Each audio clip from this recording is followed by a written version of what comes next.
Let me go boot this Conti character off. Nobody cares about Foundry and your cool one-shot. Get out of here. Yeah, you stink. Yeah. Oh yeah, we're all moving over there soon. So Yeah. all right. Okay, so I'm hosting you. All right, we're good to go. Okay. Oh, all right. It was a rough weekend last weekend for.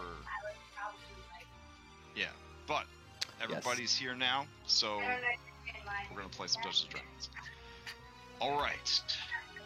Let's see. We left off in the town of Silvery Moon, but we are on our start page because that's kind of the best place to sum up where we've come from and where we're going. So, let me unmute Gyoza before I forget. So, alright. Sweet. Awesome.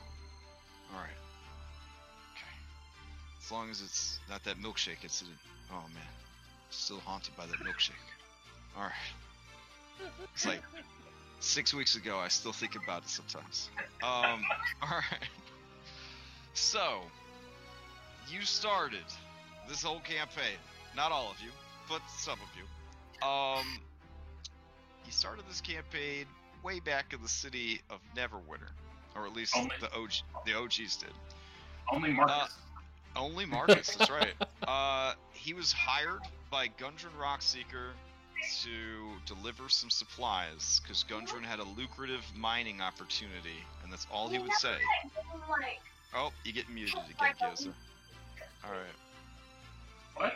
Really? Just typing for you tonight. Okay. Done. So, traveling down the high road to the town of Phandalin, they were attacked by goblins along the way.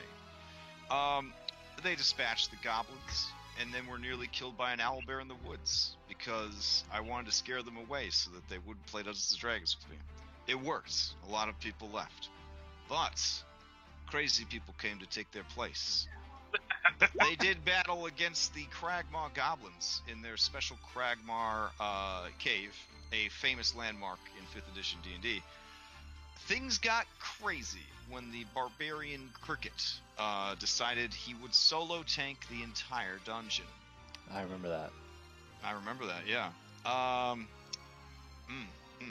So a young cleric in training had used all of his healing spells on Thunder Waves.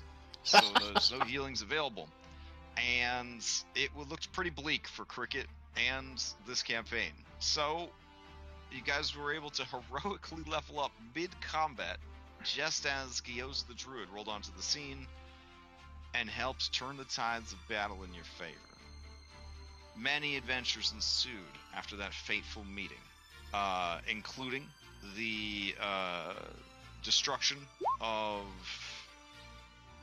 the Red Brand bandits who had set up and taken over the town of Phandalin, and the destruction of the rest of the Cragmaw goblins at their castle. It's still bad because it's still muted. Hold on. Okay. On their way back from the Cragmaw castle, they did encounter a seemingly dead man in a field outside of town. His throat had been slit. He had been left for dead by his former adventuring companions. This was the rogue Larionis. Patching him up, he joined up with the Sword Saints and wanted to get revenge on the people who had left him for dead. Together, they traveled to Wave Echo Cave, wherein they did battle against a drow mercenary by the name of the Black Spider, and the bad guy adventurers that had turncoated against the people of Phandalin and joined up with the Black Spider. Some pretty cool shit. I should mention that before that, they did take a side trip to go and beat the shit out of a green dragon and take all of his stuff, wherein Marcus got his signature Wand of Lightning Bolts that he would sleep next to at night and cuddle like a teddy bear, unknowing that it was broadcasting everything he did to his greatest enemy. So, time passed after the Wave Echo Cave dungeon. the dwarves moved in, the gnomes came to join them. They started rebuilding the Soul Forge, an ancient site of magical crafting from an earlier age of Dungeons & Dragons. During the downtime, people did stuff, eventually agreeing to meet up at Cricket's homeland outside of Neverwinter, the halfling village by the name of Hogsfeet. Things started off with a bang when Hogsfeet was attacked by fire giants. The fire giants were apparently looking for something in the cabbage field. It was a pretty strong opening to a campaign that was trying to tell you giants are going to kick the shit out of you. But the party survived, and they got hella rich real fast because all of the Orogs that were working for the fire giants were wearing plate armor, which is not cheap. Yeah. Yeah. With their new wealth and experience, the Sword Saints headed back to Neverwinter, and then back to Phandalin, where they regrouped and tried to get a bead on what was going on with all these giants. That's when they spent 14 years trying to get to the city of Triboar. Every time they would try to go to Triboar, giants. And every time they fought giants, they'd run back to Phandalin. Rinse and repeat many, many times. Eventually, they stumbled upon the ranger Ias, and with her wilderness expertise, were able to skirt the Sword Mountains, skip the town of Triboar, and go to the town of Westbridge. There, they found a renowned enchanted leather worker who was willing to help them level up their equipment a little bit in exchange for a nearly impossible task, a flawless Displacer Beast hide. So, heading into the forest known as Cryptgarden Forest, home to the legendary green dragon Claw Ilimatar, they began their search. Don't worry, Claw Ilimatar died years ago, but she didn't. There in the forest, they happened upon some Fomorian giants. That was a whole thing. People died. Then they went back into the Cryptgarden Forest, and they found their old friend, the Green Dragon, who used to live north of Phandalin, the same one that they kicked the shit out of several months ago. He had come here using the reputation of Claw Ilimatar to be left alone, and had set up his own tribe of kobold followers. The party was not about to let that stand, and so they launched an attack against him. Being a green dragon, he was a total shit about it. Hiding, using stealth, range, anything he could to avoid their attacks. Eventually, though, his bad decisions caught up with him, and Claw Ilimatar herself, the ancient green dragon, Old Snarltooth, showed up and ripped him in half. She then agreed to work with the party in exchange for... Alright, mutiny again. I'm done. You're done. In exchange for rescuing... in exchange for returning her kobolds to her service, she was going to get them the Displacer Beast hide that they were after, if only so that she could be the only customer that was sold said Displacer cloak when it was finally crafted. All in all, it seemed like a good deal. What they didn't understand was that Claw Ilimatar was actually testing their prowess. Eventually, after a series of mishaps that involved falling into a pocket dimension in the Feywilds, being killed by pumpkin spiders, and having an adorable cat turned into mummified dust, they returned to Claw Ilimatar, and she decided that they were worth the investment, and told them more about what was going on with the giants. Not everything they needed to know, but certainly enough to set them on the right path. With their newfound money and resources, they got better equipment, they rested up, and then they traveled over the Desarin Hills to the city of Yartar. In the city of Yartar, they got up to a handful of adventures before the party rogue Larionis discovered that the whole reason for being on the mainland was within his grasp. The sword of his fathers was in Silvery Moon, and he had to have it. Acting super crazy, as he sometimes does, he coerced the rest of the party into paying a lot of money to teleport from the Yartar Thieves Guild to Silvery Moon. Once in Silvery Moon, he discovered the owner and location of the sword and negotiated an exchange of his maidenhood and the retrieval of a powerful artifact from the nearby Nether Mountains in exchange for the weapon. The party, having nothing else to do, decided to travel to the Nether Mountains because Dungeons has loots. On their way there, they fought a great many dangerous creatures and saw a massive black dragon fly overhead, but fortunately did not have to do battle with it. Ooh. Eventually, they found the secret entrance to an ancient tomb, and within there was a whole side quest narrative about two best friends who died, and even in death their bromance was too strong, so they came back, and all sorts of necromancy stuff was happening.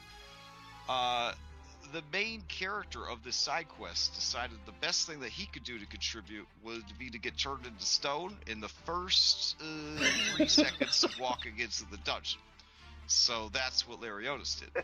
So then, Larionis had to play the other party rogue who decided the best thing he could do for the adventure was to basically break his back in real life. And I hope he's feeling better now. I hope his recovery's been smooth. I hope so too. It was a very confusing time where people were coming and people were going, and then we happened upon 2 new players who have managed to stick it out ever since. Egan and Karak. Hearing news of travelers disappearing on the roads north of the Nether Mountains, they followed rumors and tracks up into said mountains, wherein they discovered the same dungeon the party was already in, joining forces with the party and the newly freed Tomb Raiders. This ragtag band of heroes delved deeper into the dungeon and eventually confronted the necromantic evil, destroying it, and finally going to speak with the ancient undead king buried beneath the mountain. Rather than fight this guy, which would have been a dope-ass fight because he was a death knight with extra levels and it was going to be really crazy, Marcus just lied to the guy, and then the guy was like, okay, you could have my weapon, and then they left. On their way down the mountain, they were attacked by revenge wyverns, like 9 of them. I don't know why I call them revenge wyverns, but they got attacked by a lot of wyverns. Watching this fight against the wyverns, the folk hero Harshnag, the Dritz-Duerden of the Giants, was so impressed by what he witnessed that he knew these must be the heroes that Claw Iliamatar had told him to find. And so he made first contact with them. The friendship was strong and immediate, except for Marcus. The two of them, it was more of a friendly rivalry than an immediate friendship. As they traveled back to town, they killed 457 goats, and then arrived back at the town of Silvery Moon, wherein they had sex with hookers, sold all of their loot. Larionis met his bride-to-be, got his family's sacred sword back, and then the adventuring party they had hired gave them the bad news that Lord Zymorvin was a total asshole and refused to give up the sword that Cricket's mom said he would give up unless they went and talked to him in person. So, suiting up for battle, they headed to Zymorvin Hall, where they met the most racist uncle in Forgotten Realms, Lord Zymorvin. There, they were extremely polite, like you do at a Thanksgiving dinner when your baby boomer relatives have had too much to drink.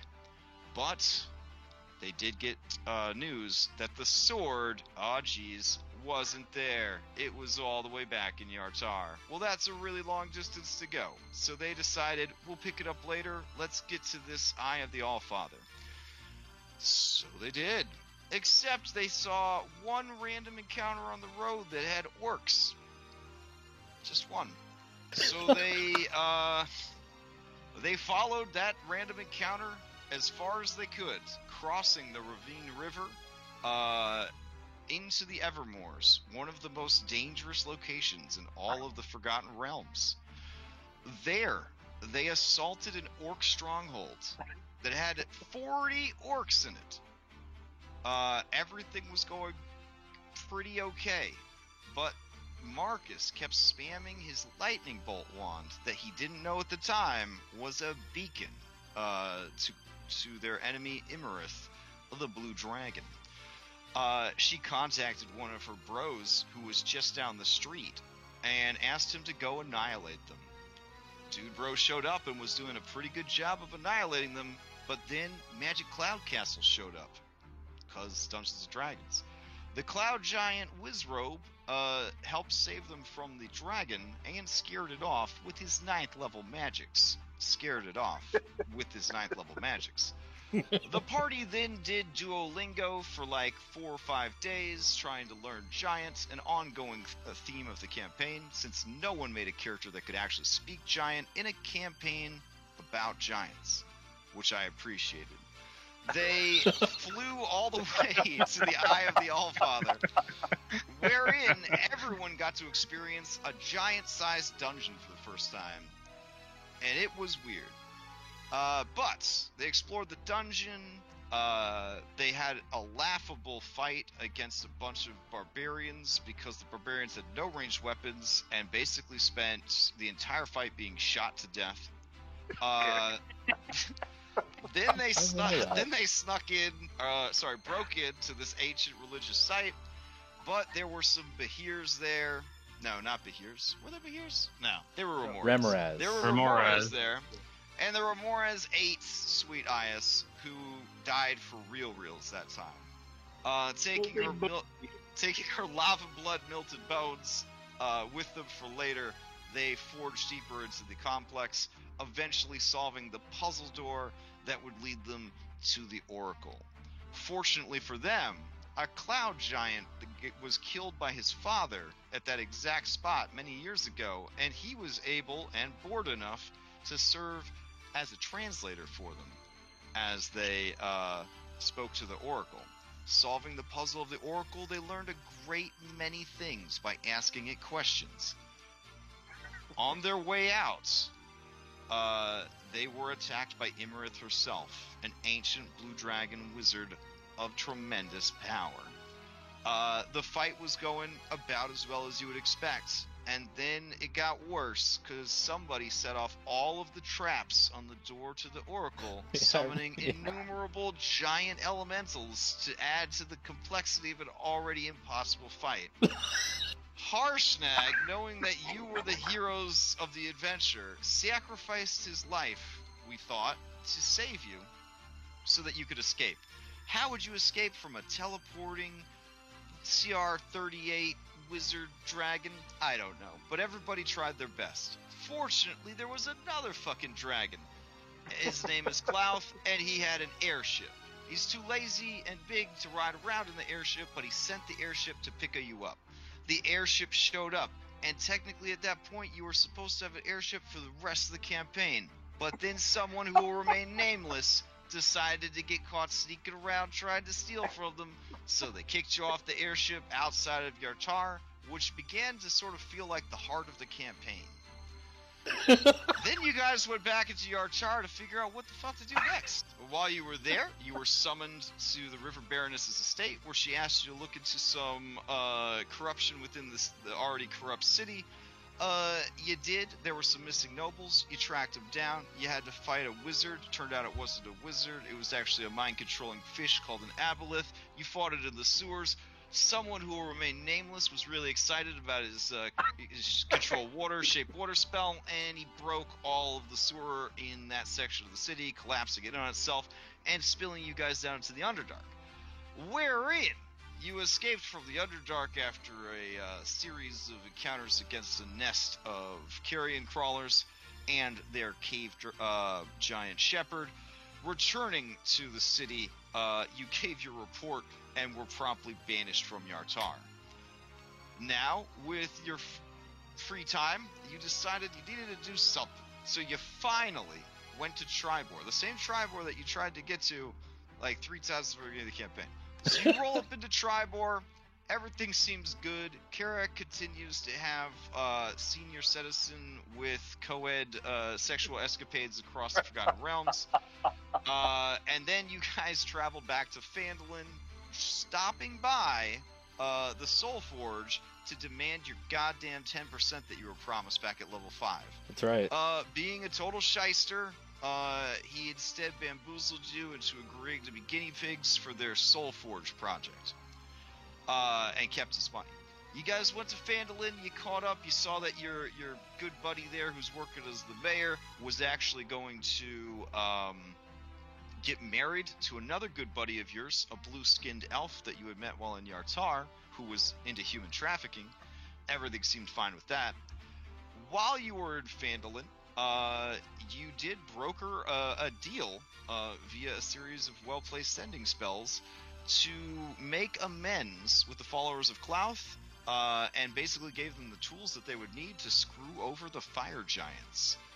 In exchange for this information, they gave you your very own Hellkites, which are pretty fucking dope as far as mounts go.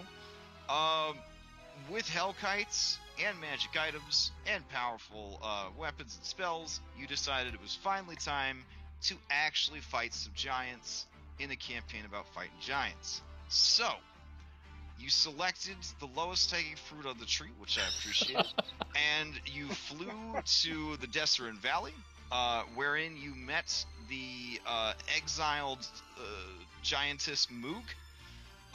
Using your incredible role-playing skills, you recruited Moog into your forces and used her insider information to lay siege to what are Chieftainess Guh. Guh, thank you. Yeah, Chieftainess Guh's stronghold. But that wasn't enough. You did have your Aquatic Navy SEALs demolition experts destroy the dam that was preventing the entire valley from being flooded, while also laying siege to her fortress. It was a crazy fight that spanned 2 sessions. In the end, you were able to defeat her, claim her conch shell, liberate the slaves that she had, including future love interest of Gyoza the Druid, Fifa Adele, and set up Moog as the new ruler of the Hill Giants. Flush with loot from the Hill Giants and even more experience points, everyone was too scared to blow the stinky cottage cheese horn. So, making up a number of heroic excuses not to blow the horn, you spent a long time doing downtime, escorting refugees to Golden Fields, starting a religion. Eventually, you did finally return to Phandalin, as you do. And after sort of touching base there, you decided you needed to run a few errands, so you flew all the way up to the town of Rivermoot, where you kicked the shit out of a pregnant Ettin's harem, spared the Ettin herself, recruited her handmaiden Kobold into your service, and then also went and fought a legendary Ettin, and taking the brains of said Ettins back to Zymorvan Hall to visit your racist uncle. The witch Elsa, who was in his employ, bought the brains from you for a tidy sum of money, which you then took to Silvery Moon for fancy shopping, where all your dreams come true. At this point, you finally blew the horn, wherein you traveled all the way over, like, here somewhere, to the bottom of the ocean, where you basically reenacted King Lear with giants. So that whole thing happened. Then you found the giants were in disarray, the princess was in charge, her sisters were trying to take her power away from her, there was an evil court advisor that you had suspicions about, but you weren't exactly sure what was going on with her, but you didn't like her. You even convinced this princess to let you talk to her dead mom, which was a whole thing. This was after, of course, her sisters and 4 giant lords all jumped you in your sleep and tried to assassinate you. Alright. So once you had gained the princess's trust, she then told you about her special teleportation room, which would have been a really cool thing to know about, especially since you didn't have your own airship. So, you used that and a clue that was provided by the princess, a poker chip, to teleport back to Yartar. There you confronted the owner of the Riverboat Casino where the chips came from, a certain man named Dryland. Dryland, a man who knows his numbers, knew that he had no chance against you in battle and decided to try to square up his debts with the universe by spilling as much information as he could about his involvement in screwing up the ordning. But before he could tip his hand all the way, he had a psychic aneurysm and died. You guys did find out that the king was being held in a magic prison in the middle of the trackless sea in an area known as the Tempest, which is the domain of the region's most powerful kraken. No matter how many times the kraken's power was described to you, someone in the party was convinced it was just a big octopus. Again, no matter how many times. That's okay though. Leaving Yartar, you began to push the limits of guest hospitality by having the princess teleport you all over the fucking place. And that's fine, because you did have an airship like you were supposed to.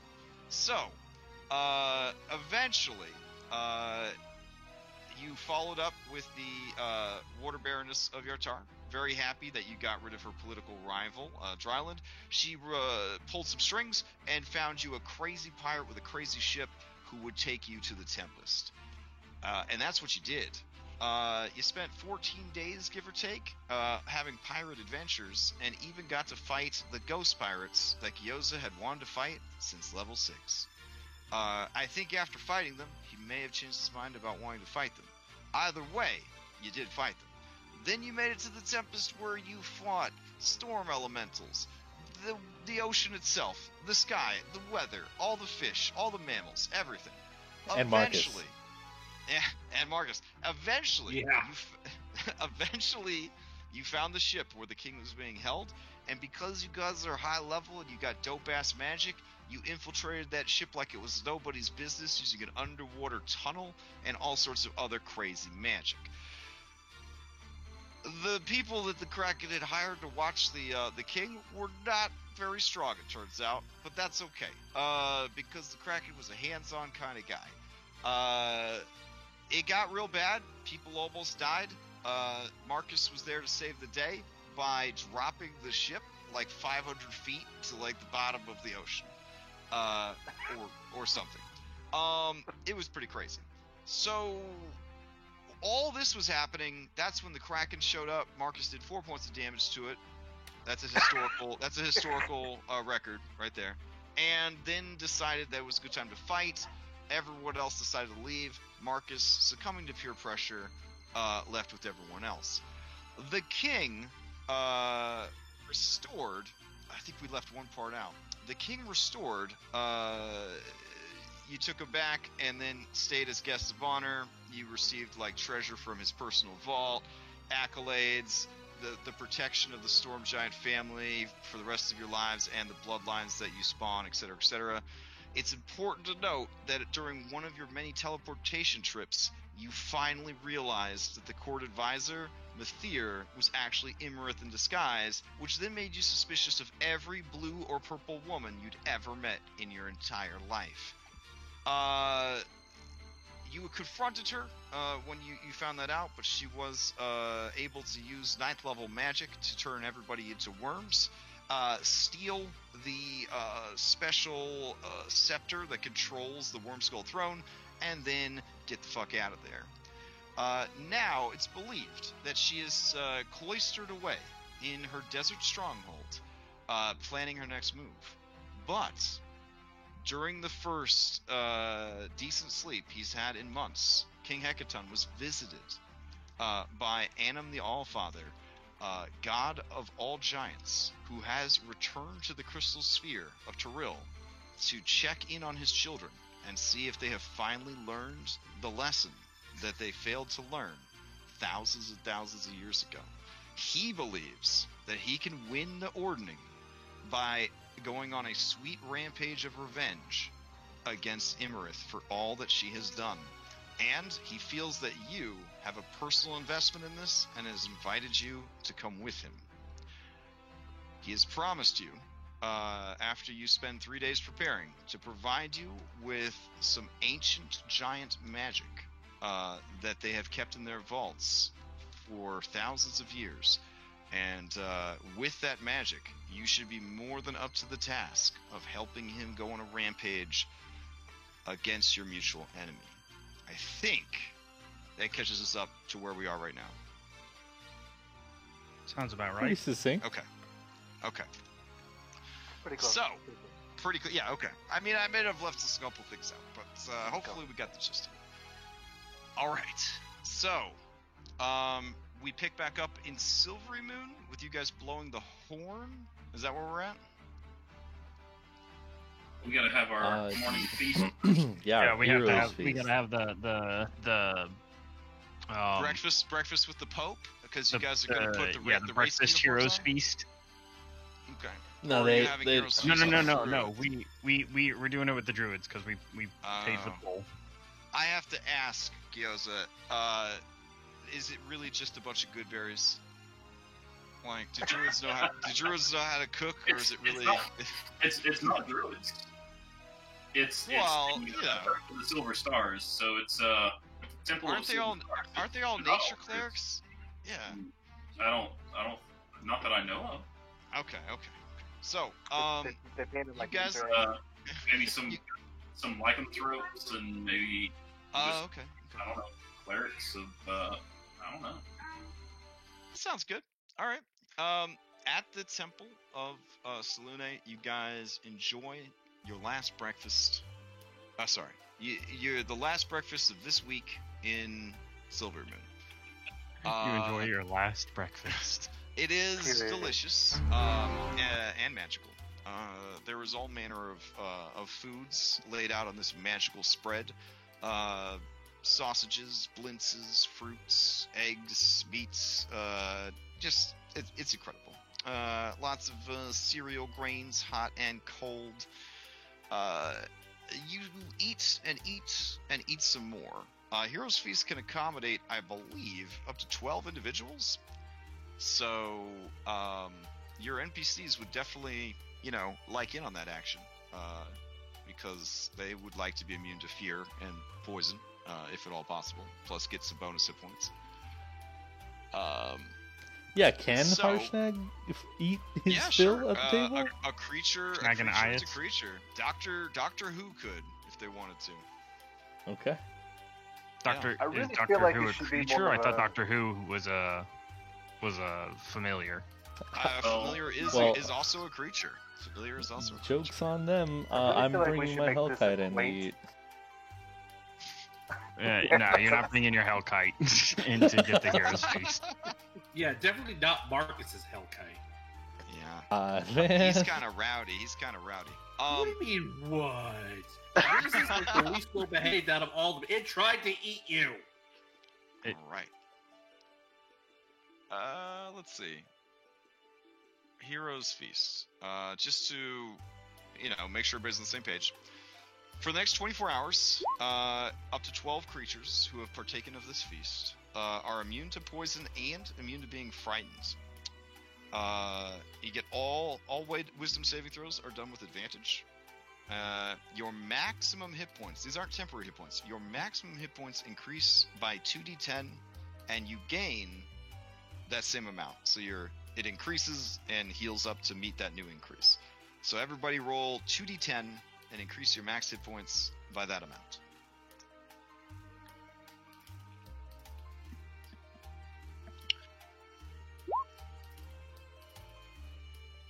All right. Everyone rolls better roll than for me. your NPCs here. Hold on. Just Ias and Harshnag, yeah? Yeah. All right. No Doctor Who? I thought we No. were. No Doctor Who. Were we not going to offer Hecaton to dine with us? I mean, he's back, Oh, at, his, yeah, back at his Yeah, place, right? he's at his place. How are we gonna offer for him to dine with us if he's in Fine. Atlantis? He's got his own stuff, you know. So, all right. Crash. I don't Sure. know if this can be arranged, but sort of wave of the hand, timey-wimey, wibbly-wobbly stuff.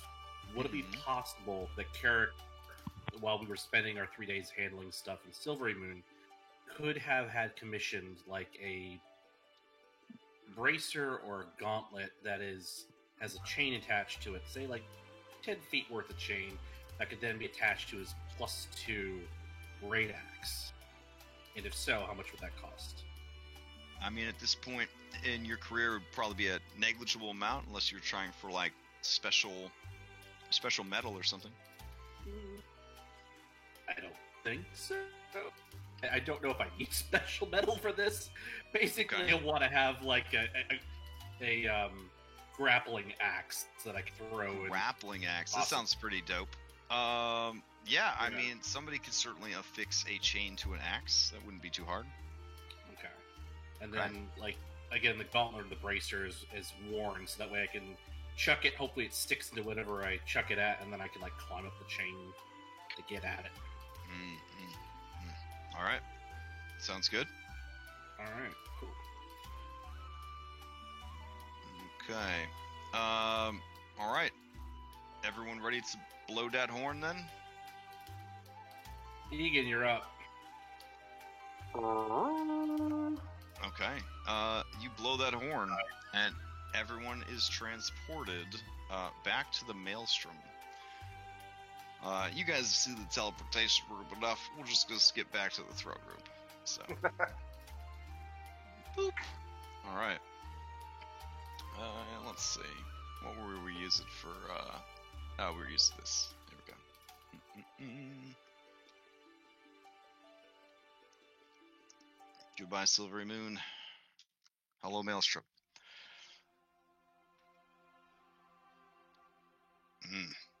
All right. Seeing you approach, the king, the princess, and her uncle all stand at attention. All right. You see that the other two sisters are still grounded.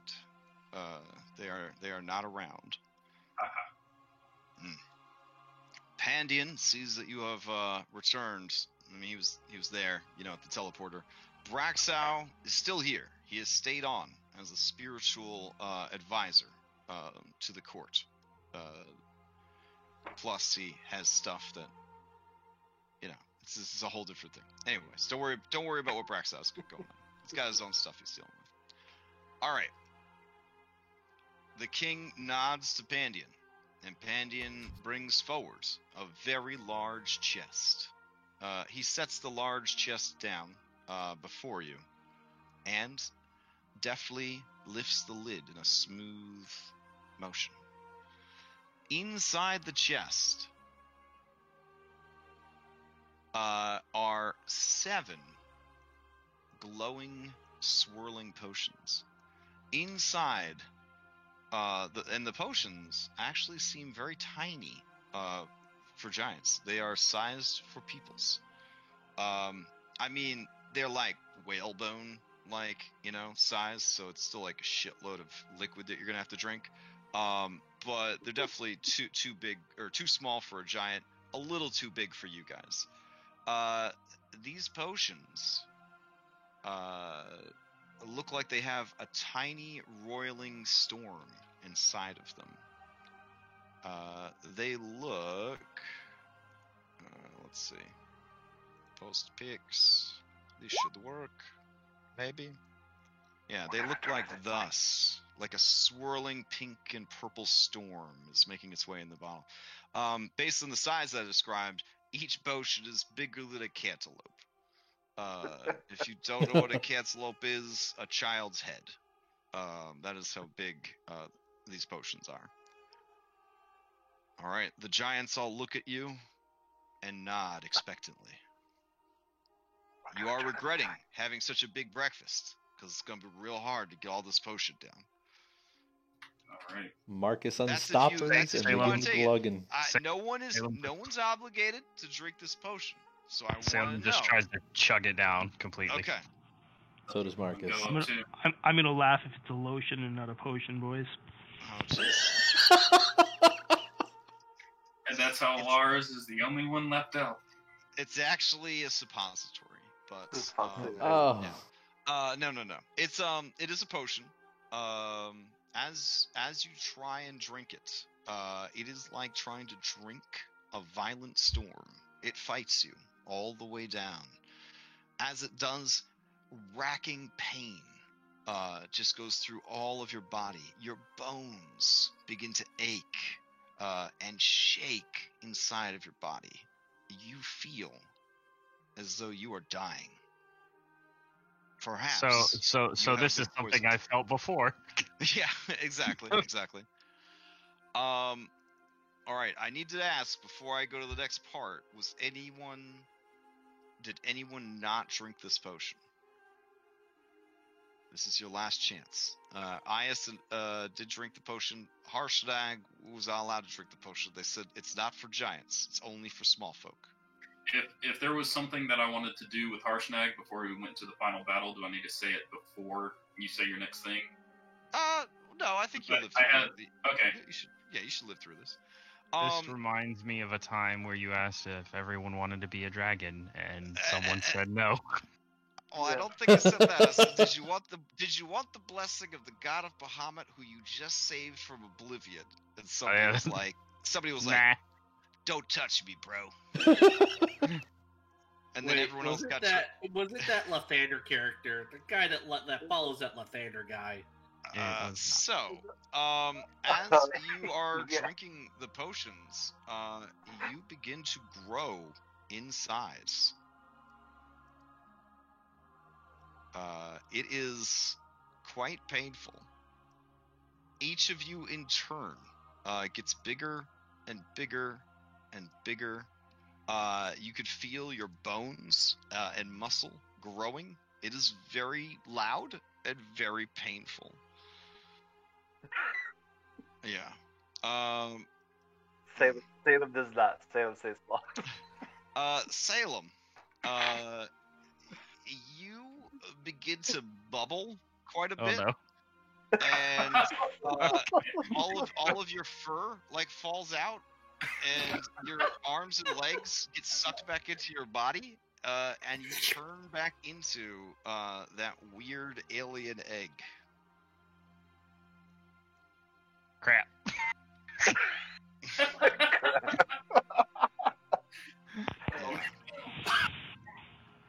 The giants all look a bit confused, and Uthor kind of shrugs and says, well, it's supposed to be for small folk, and, I mean, we're not exactly sure what sort of folk that one is, so... Oh no, Well, Salem. We're not quite sure what Salem was either. I'm sure he'll be alright, just maybe he just needs a minute. I'm gonna put my dark chocolate on top of the egg. Okay, the egg absorbs the dark chocolate. Are we seriously and fucking doing this again? Oh wait, hold on. Yeah, hold on. I gotta check that. as it does, the egg turns almost a midnight black. It's He's very blind. Is ominous. anyone else gonna do any stupid bullshit? Egan takes some cheese out and looks at some cheese, but he doesn't do it. Okay, fair. Alright, seriously, stop putting shit on the egg. Kind of Hey, want to Carragher's put my gonna pick up ion the egg. stone inside of it. And he's gonna hold it away from them, like he's holding a small baby bird, and be like, "Fuck off, all of you." Okay. Wait, As let's you- put all the ion stones in it? All of them? He's gonna be Thanos! He's gonna be Thanos! Did he just absorb Carrick? Yeah, right. Carrick, you're doing all right, but Carrick, you do see there is suddenly a rupture in the ebony membrane of the egg, and you see a bright light, as if from a fiery main, begin to light up the inside of the egg. The egg begins to grow in size. First large, and then huge. And then you see many spines begin to sort of push out, and horns. within a few moments, a creature has birthed from this egg. It looks like that. Ooh. That's awesome. Some bizarre draconic manticore born out of nightmares that has sort of replaced what was Salem. Does it smell like chocolate?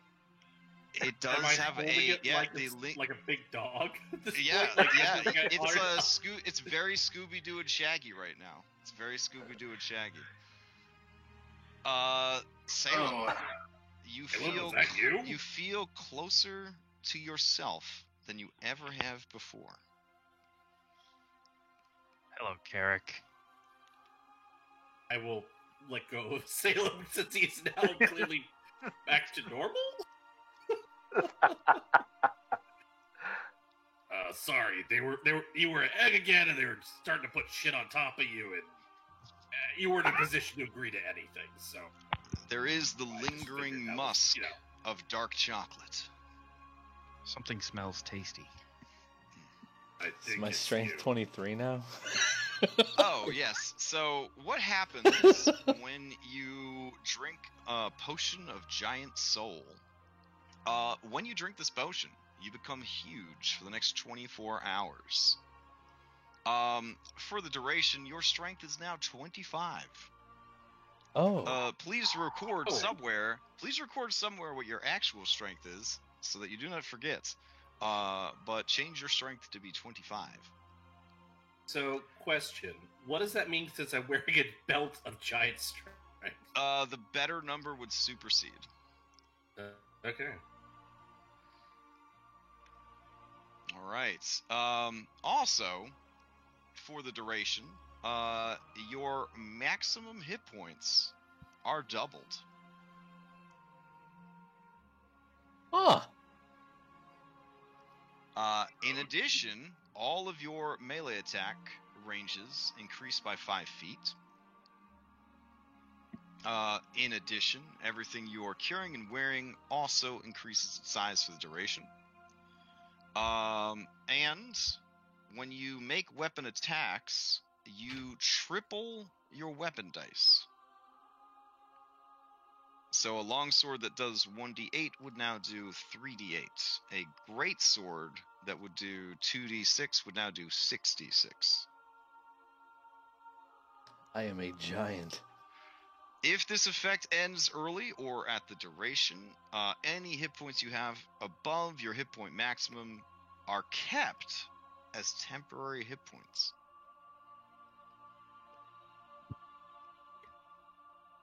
Until a long rest, right? Until a long rest, yeah. Man. Alright, so I'll give you a moment to sort of adjust to that. Here, I'll give you the handout for this.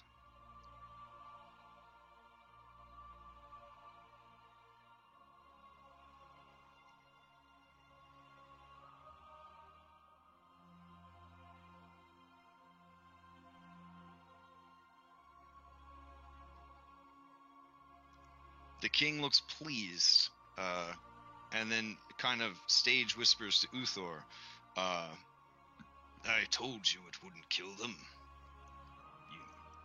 You need to have more faith.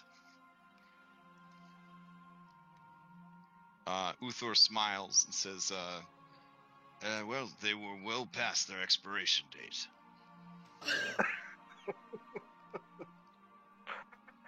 I kneel before the king and I say, I thank you for this boon you've given us. It will no doubt help us in the fight to come.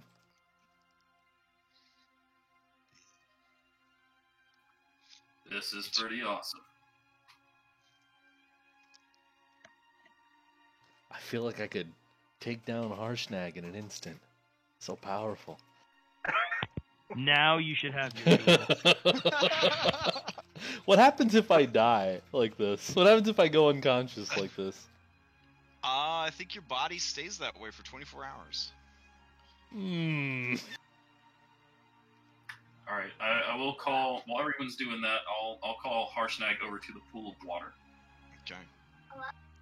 Harshnag is looking over at Ias, and Ias is looking over at Harshnag. And Harshnag distractedly says, the water, yes. Alright. I thought she Well- loved Duskin. She does, but she's a giant now.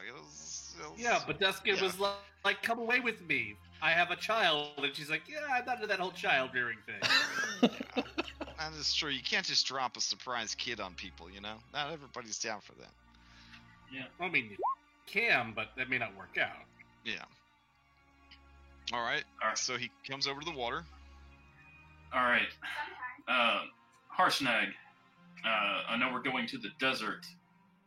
I know you're used to colder environments, so I thought this might help you out some. And I'll reach into the water, and I will pull out a swirling mass of water that fits into a 5-foot cube. And as I pull it out, it's like chain-linked water swirling together. And I'll pull it out with one hand, place it in the other hand, and freeze it. And I'll continue doing that until it fills up the cube, so it's just a 5-foot cube full of chain. And then I'll dip the two ends of the chain in the water, and I'll slowly pull out a 5-foot long, 5 feet wide, about 2 feet thick shoulder guard Hype.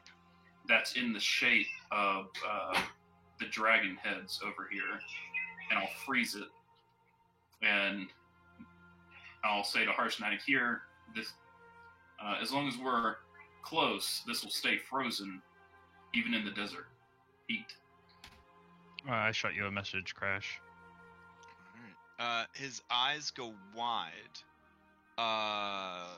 in surprise, and he seems very pleased, and begins to sort of integrate that shoulder bit into his armor, wrapping the chains around himself. All right. It's unfortunate. It's just a cantrip. It's okay. I'll control water it if I have to. All right. It'll stay frozen. So, the king looks at all of you and says, you have had time to prepare. Are you ready?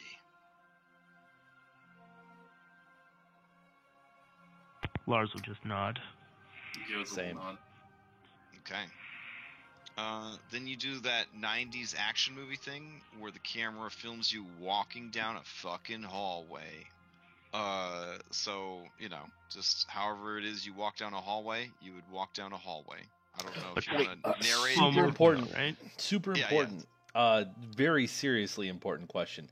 How Sure. tall am I? How tall are you?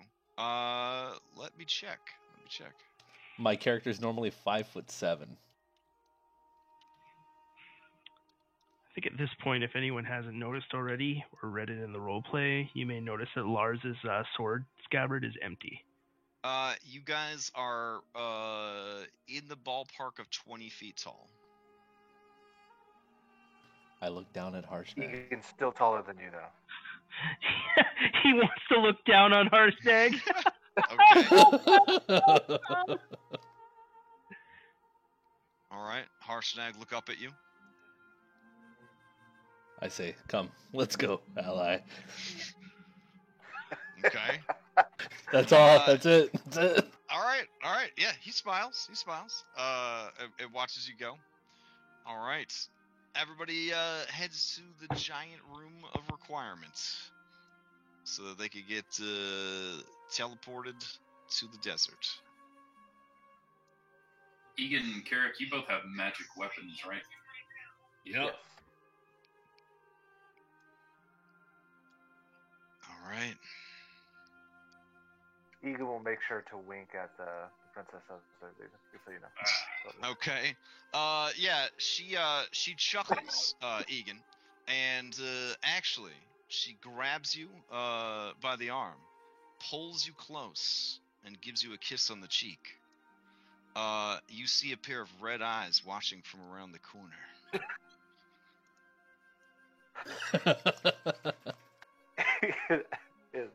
Like, it's the weirdest thing that's ever happened to him, and he just freaks out. The giants Carrick will all come up chuckle. behind him. Carrick will come up behind him and like put a hand on Egan's shoulder, like, one, calm down there, and two, you know that Harshnag has been, working on that, right? You're like, that's don't mess with another man's lady. What a jerk. No. All right. The king tells his daughter, Sarissa, prepare to send the other troops through. After we arrive, I leave Maelstrom in your capable hands. Should I not return? And she says, Father, don't say those words. And he says, this will all be yours, and I will have died in the service of our people and your mother's memory, side by side with some of the bravest heroes I have ever met. All right. Her jaw kind of shakes a little bit, but she nods in affirmation. All right. Any last biz before you teleport over? Yoza will go ahead and cast the Scroll of Dark Vision on himself, since Okay. Egan has the Goggles of Night now. Fair enough. Oh, sorry about that, Carrick. I was going to just Nope, force it's you all over there. All right. Oof. Here we go. Teleporting over to the desert. Let's see.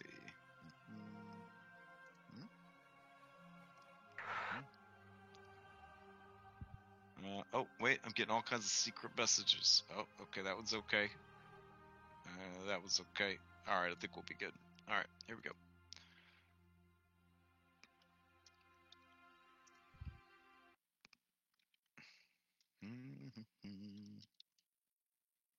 Alright, hopefully, dynamic Never lighting mind. works.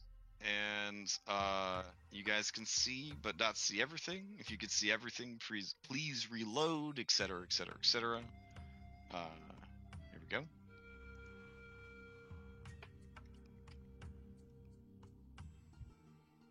I could see too much. No. I could okay. see a lot. Okay, 'cause Oh, you see a big yellow square, right? I could see the stuff here. Okay, yeah, that's fine. Yeah. But you can't see anything that has like a black background. It's off the map, right? No, I can't see. Okay. Yeah, no, I can't see this area. Or Okay. All right. So, you arrive at the desert. It is hot. It is still early in the day, but it is already at least 100 degrees. The sun is beating down, rising up off of the hot sand. You travel through the desert towards a large structure off in the distance. It seems to be a broken and abandoned Colosseum. As you get closer, you do see that the ruins have been somewhat fortified. There are a number of what looks like heavy ballista, but no troops or anything to fire them. No ammunition nearby to load them. Behind you, you hear the bamfing of more and more giant troops, including the elite storm giants.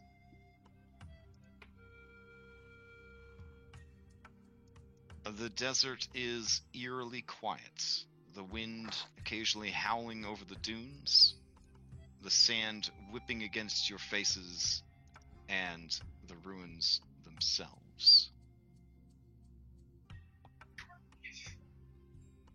Hey, Crash. I think What's up? I'm going to cast a spell, but I think it might be more dramatic if I tell you what it is in secret. Okay. You want to go to secret chat then? Okay. This doesn't feel right. I don't like those ballistas. Well, ballistas Feel are like normally we're meant walking to into a shoot things fucking out of the trap. sky. Yes? What? Ballistas it? are normally meant to shoot things out of the sky. Well, actually, Don't aren't worry. ballista Let's fire originally them into meant poor to people. destroy siege emplacements? No? True enough. I don't know. I I could be kind of wrong. feel like if we get too close, they'll magically attack us. You know, like target us.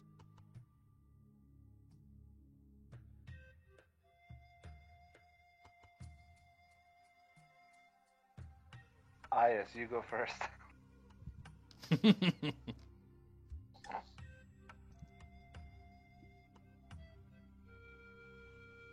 No, I mean we could probably try and approach it from the side over there, left or right flank.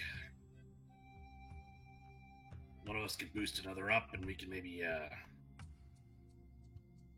hit the ballista, getting close and hit the ballista so they break. I don't know. Are we But- assuming that this is an entrance? Okay. King Hekutsun holds up a hand and then strides forward.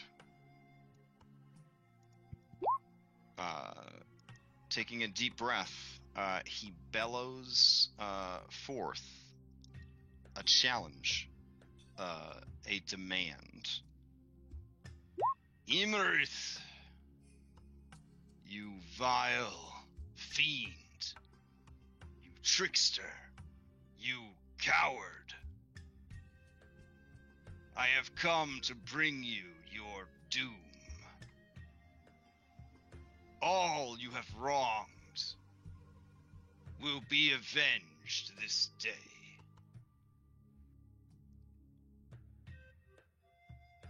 Come now and face me. Face all of us. Face your destruction. The time has come to pay for your crimes. Do not hold back. Bring everything you have, that we may smash it, as the waves smash against the rocks.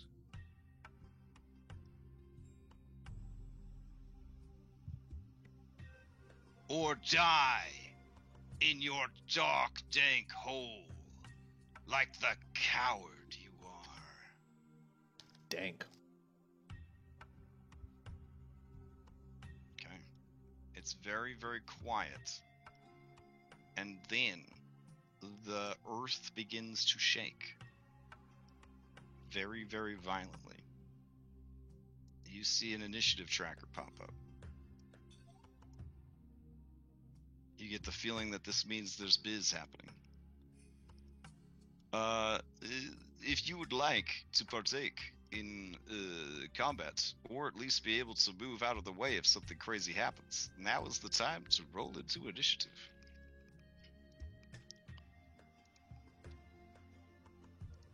All right. Finally roll initiative well when it counts.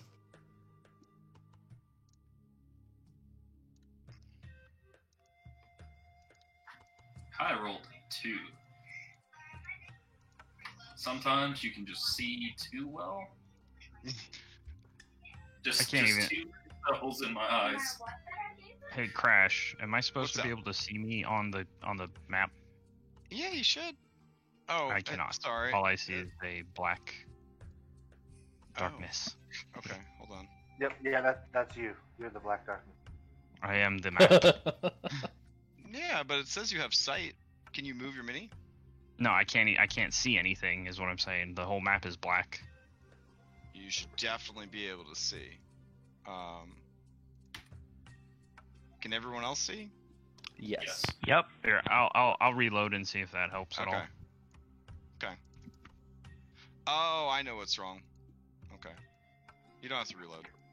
I'm already reloading. It's too late. Okay. Come back. You did an update to your sheet, right? What is your new sheet called? It's still Salem Reborn Really? or whatever the heck it's called. Okay. Yeah, I haven't changed it. Alright, hold on. Let's see if we could puzzle this out. While they're working on that, Egan's. Oh, okay. I mean, Wow. Okay, now I can see. Oh, you can see now? Okay. Alright. Yoz is pointing at. I gotta Imrith. find me. Alright. Because I can see her I'll be right back, okay? underground. You can? Yeah. I don't know why it rolled to GM, but okay, whatever. Say that again, Yoza. Yoza can see Imrith underground. He's pointing to her. Okay, Julie, I'm back. I'll say, there she is. And that password, nothing of the Noise. I look and see nothing. I Say- look down and point in the same direction he is and say, yes, there she is. Gozo, we've only been in the desert for like an hour at most.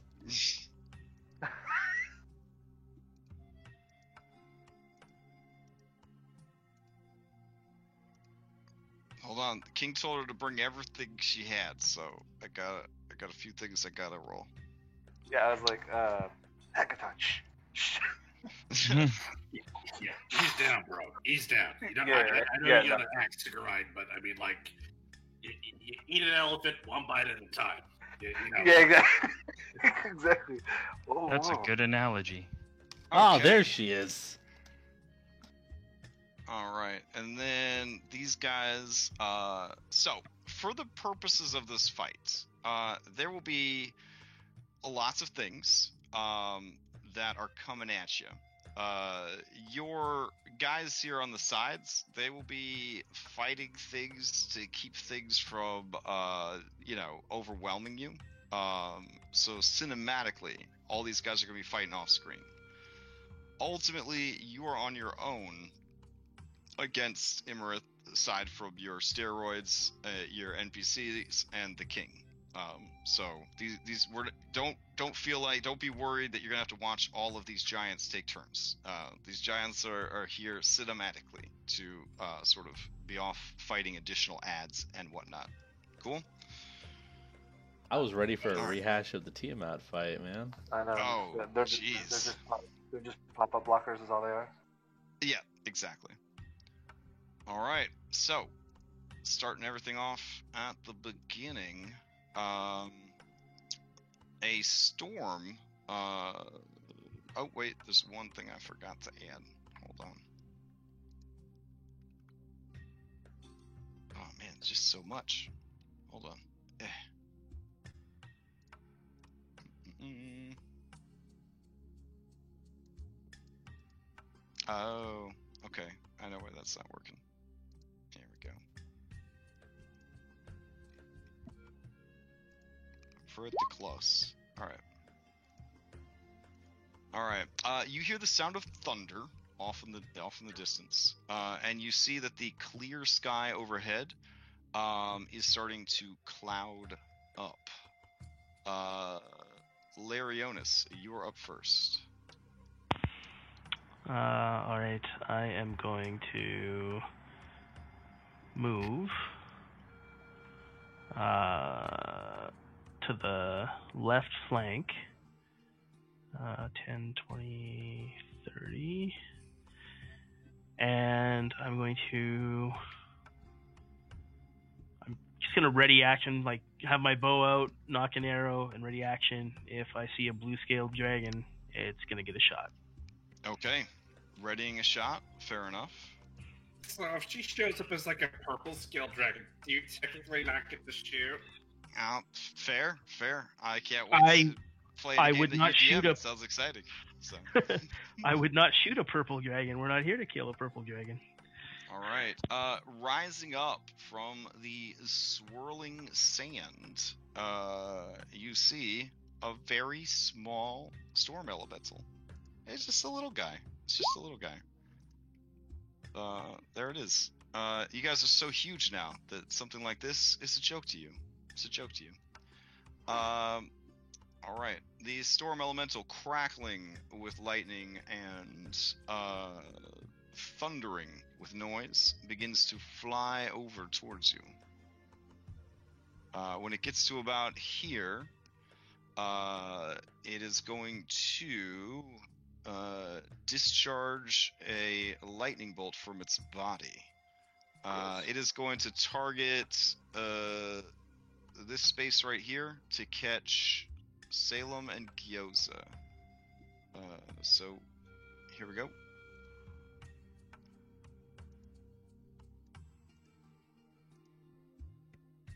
Wait, where is it doing it? It did it right here. Oh, because I see Salem down here. Oh shit, Yeah. my bad. Oh, okay. I have not moved. Oh, all right. Hold on, I gotta change something real quick. Oh, okay. In that case, it will try to get as many people as possible, so it'll do Ias and Salem.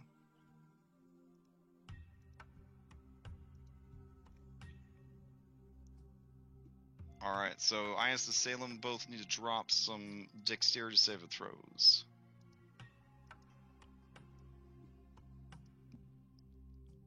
Let's see. All right, Ias makes it, takes half the damage.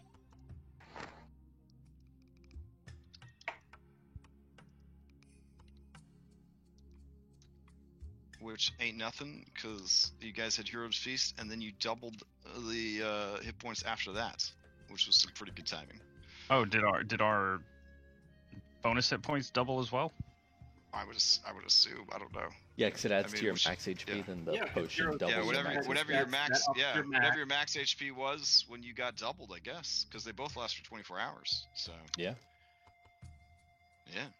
All right. Let's see. These guys don't do anything. Layer action. All right. So the clouds begin to coalesce overhead and darken significantly. As they do, it becomes very dark. Not totally dark. Let me throw down some dim light real quick. I do have Devil's Sight, so I got 120 feet dark vision. Oh, all right. Let me update that real quick. And I have, I now have the goggles of night. All right. Let me change all of these things. Hold on a second. All right. Does Egan emanate light? Yeah, actually, you do emanate light, so probably don't need it. Are you? Yeah. For now. No, Yeah. that's fair. Yeah, there's no reason. Yeah, no, yeah, I would leave the Okay. the light shining bright. All right. And technically, Devil's Sight is perfect night or sight in darkness. So there you go. All right. You see forming up from the sandstone of the Colosseum, a gargoyle. You. Yeah. Blue eye. The gargoyle forms up, grabs a hold of the ballista, aims it at the king, and fires.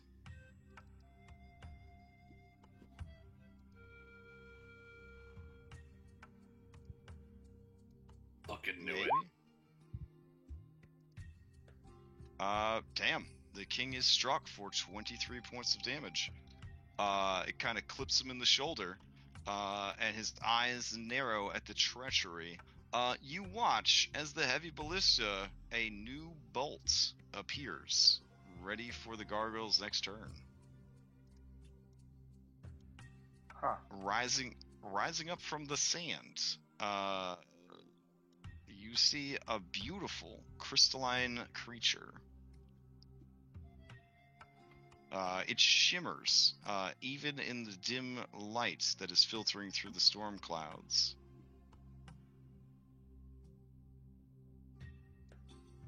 All right.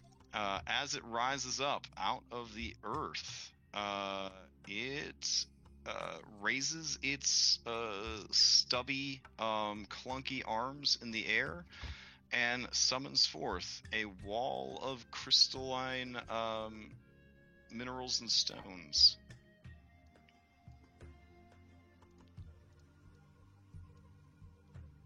Let's see what we got here. Oh, not you, buddy. There we go.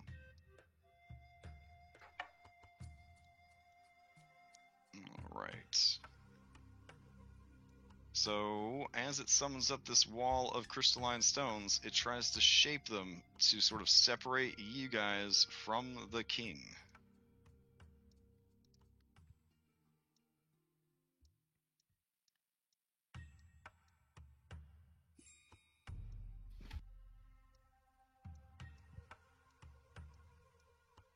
All right.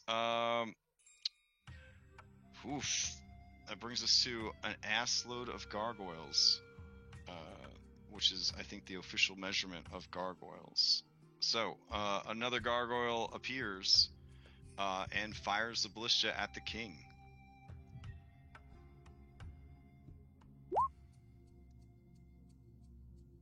Another gargoyle appears, fires the ballista at the king.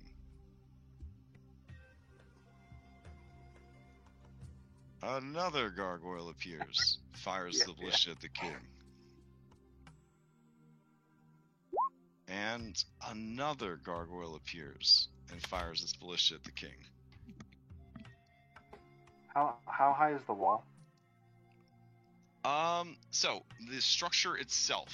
You're asking about heights? There we go. Yes. Like, basically, could I see the king being shot at? Because I can't see the gargoyles where I'm at. Oh, you want to know the wall itself? Gotcha. Yeah. Okay. Yeah. Let's see. Hold on. I'll get the actual specifics on it real quick. I am taller now, but that does not mean that I can see over.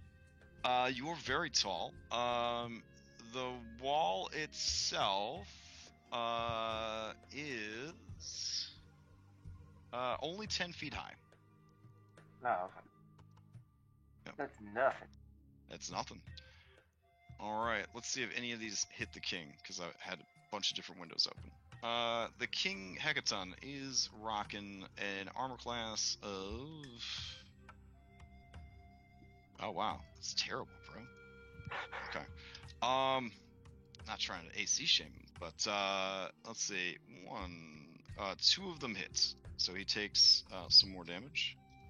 I, to myself, mentally AC shame him. Yeah. Marcus, you're up.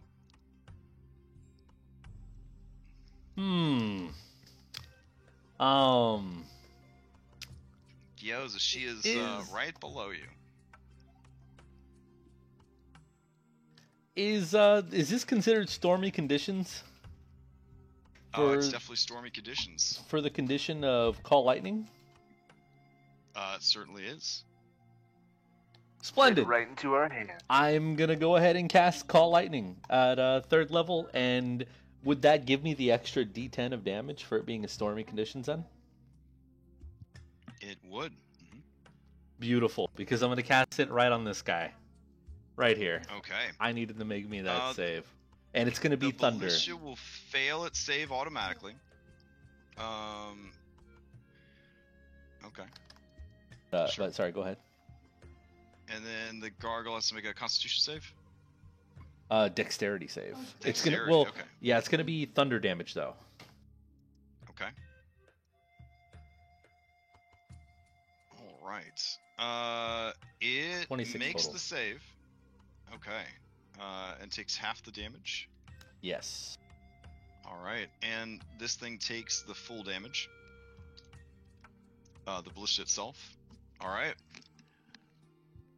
The creature, you kind of blast most of it away, and then you watch as the sand nearby sort of like runs like liquid to sort of try and keep the thing's composure.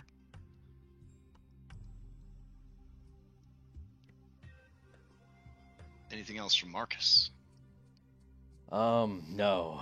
Well, yes, actually, I will move 20 feet this way, and then in my turn. Okay. All right. Let's see. That brings us to yet another gargoyle. It rises up out of the sand, and as before, it is going to take a shot at the king.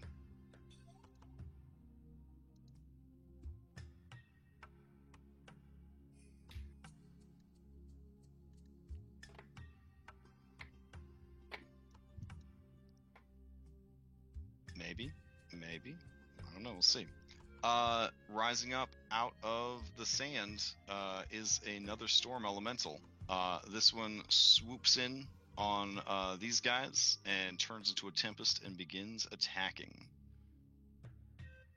Over here, same deal. This one appears and then swoops in and begins attacking. All right, that brings us to Egan. So, Here's the given yellow. the height. Oh. Alright. And I'll point where she is, her location to you. Okay. Can I step over this wall?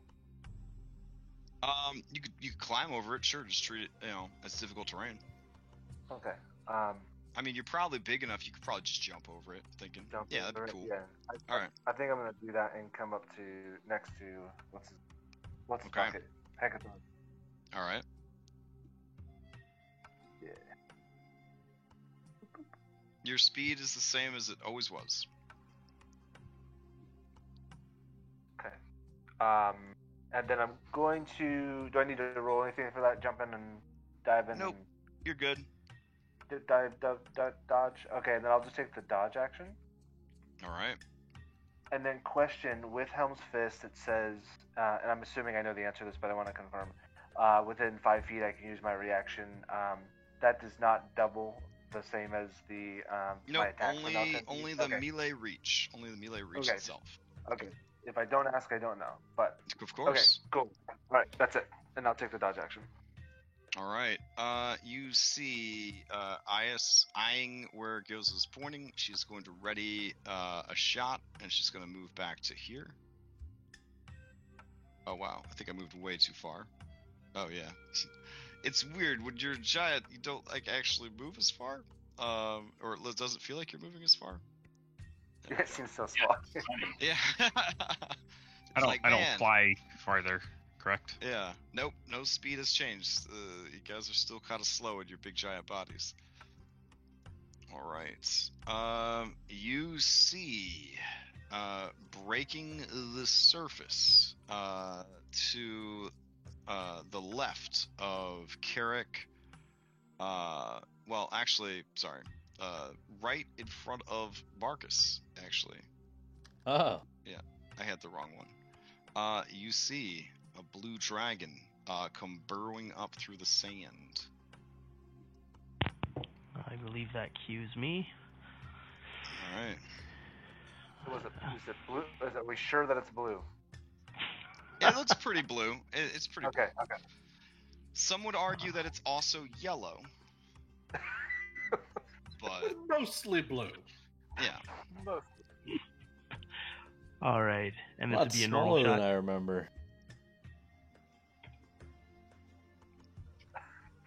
Yeah. Okay, a 19 is enough. You strike the creature. And she's 5 feet away from Marcus. Normal hit, no sneak. Let me check sneak. But isn't it? She's within 10 feet reach of Marcus. It is Yeah. sneak. Egan, I love you. Is it? You have to be adjacent. Doesn't matter what your reach is. Otherwise, polearm Oh, fighters is would it? Yeah, provide it. yeah, true, Yep. true. Ah, dang. Okay. I thought it was that they just have to be engaged. That's. I think the mean, wording is You've been adjacent. playing D&D a long time. It says adjacent, but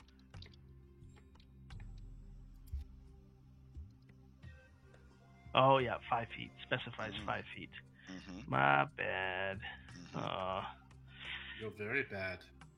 Okay. You're so naughty, Larionis. You're going to get a spanking later on.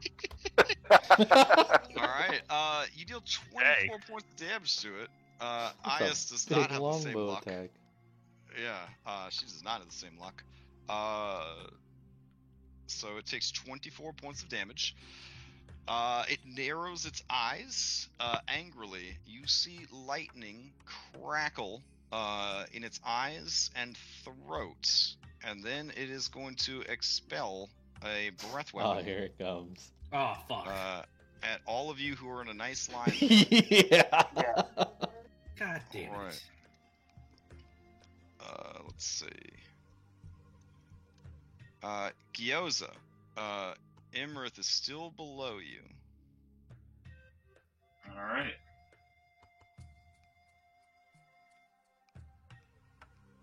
I have requisitioned a roll. We'll see where it is. Here we go. Wait, what? I've asked it to roll a breath weapon attack, but I don't know where it is. Oh, There it is.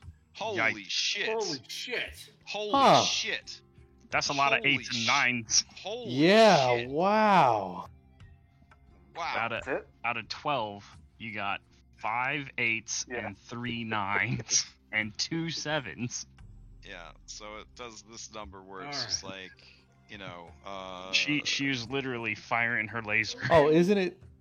Oh no, it's just 5 lightning feet wide. Okay. blast. Yeah. I think hers is 10, but that's not her, right? Yeah, she's pulling a Marcus. Gyoza Yeah. does not think that is her. Gyoza doesn't think that's her.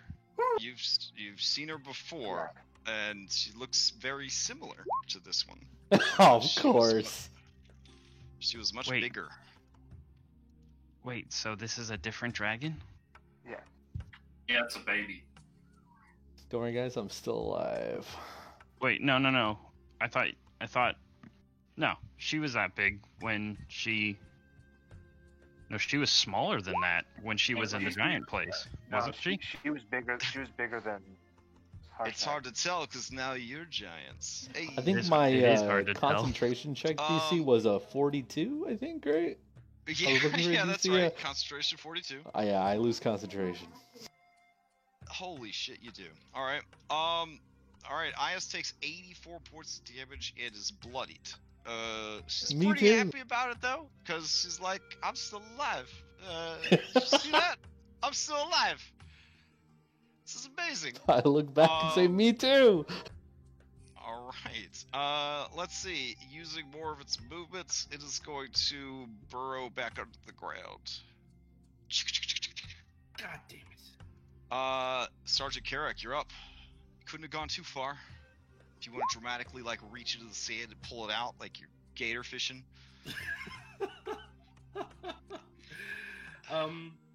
Because you do have to count the speed to get up above the ground enough to fire, and then the speed to get down below enough. So What is it?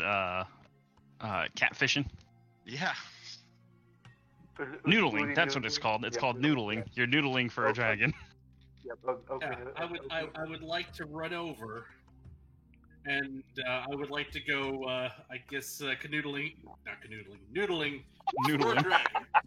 Noodling for a dragon. That's every other Fail. session for you. That's every other session for you. All right, give me an athletics check against the creature's strength, because it is actually right below the sand. Are you Yes. using your All challenge? right, you reach down, you grab a hold, and you could use the remaining speed to pull him back above the surface. Him? What? Okay. The baby dragon. One of these is All not right, like the other. You have another attack still. I do. I would like, since I'm close enough, I like to grab it by the tail, or would I have it by? I'm thinking maybe like the ear. You pulled him up by his ear, or a scruff of his Okay, neck. on that case, if I got it like by the scruff of the neck, By that I'd big like stupid to horn on his face? Oh damn. something. Whatever I am grabbing the dragon by, I would like to slam it against this building here. Oh shit. Nice. Okay. Is this going to be essentially to knock prone sort of thing? That might be kind of cool since you already have it Yeah. grappled. Okay, Let's give me do another. Yeah, give me another athletics check. Ah, shit.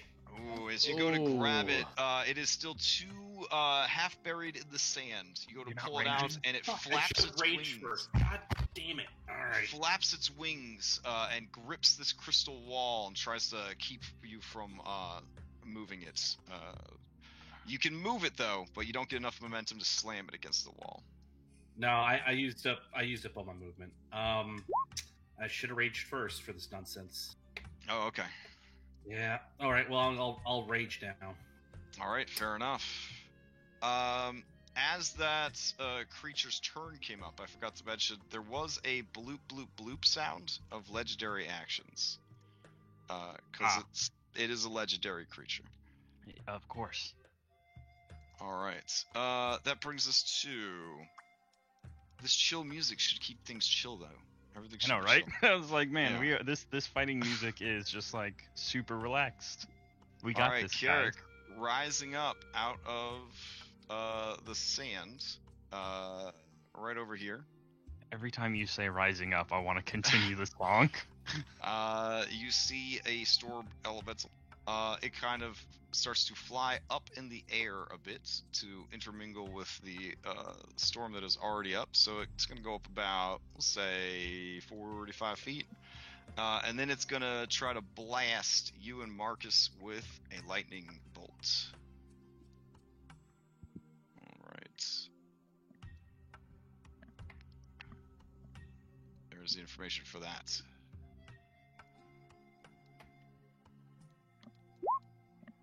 No damage. Shield Master. Shield Master. Alright. Let's see. Then we got some more shitty gargoyles. There we go. Oh, yeah. And yeah, we'll just So have this that. this shitty gargoyle shows up, and he's gonna fire his ballista at the king. Is there anything special that happens if he shoots at the king? Egan. No, not yet. Nope. Okay. Then he takes the damage. Alright. It is at this point that Ibarith enters the initiative. You hear the bloop bloop bloop of legendary actions. And we actually are going to put on some fight music. Because none of this counted. None of this counted. Alright. Alright. Rising up. Rising up. I will say, Egan does look at Hecaton and like, I have a shield. Why don't you have a shield? Dude, like This can't you? this intro music to the fight is brought to us by Salem, and the time that he almost gave me an aneurysm. So go. Which one? The Castlevania aneurysm. Ooh, Okay. All we right. got some hardcore music going on here. Imarith moves. She is now here. Gyoza. I'll yell it out. Okay. He's over there. She's underground. All right. Reserves and Ferils. Okay. Rising up out of the sands. Sorry, I keep saying that. Is another one of these golem-y looking things. And it is going to Kirik, it's just gonna rush towards you across the sand, sort of burrowing / wading through the sand as if it was like on the shore of like a beach. And let's see. Yeah, that works. It's gonna get to here. And it is going to use, as a bonus action, Dissonant Whispers on you. Ooh, that's my favorite spell. Alright. It's not a very good spellcaster. It's Only not. a DC, it's only a No. DC 14. No. And I have but- advantage on this because of Yep, the heroes. yep, because the Hero's Feast. All right, thank God Alright. for advantage. So you only take half the psychic damage. I don't know why it has sneak attack toggled on. Please ignore that. So you take 5 points of psychic damage. And then with its action, it's going to make a multi-attack. It's going to attack you with its slams. Here we go. 1 and 2. So 17 misses, I believe. Nope, and then 17 hits. Okay, so that's 14 bludgeoning and 5 piercing. I'm raging, so that's reduced. Yep, so you just treat it all as the same and reduce it. And then a 26 for 13 and 5.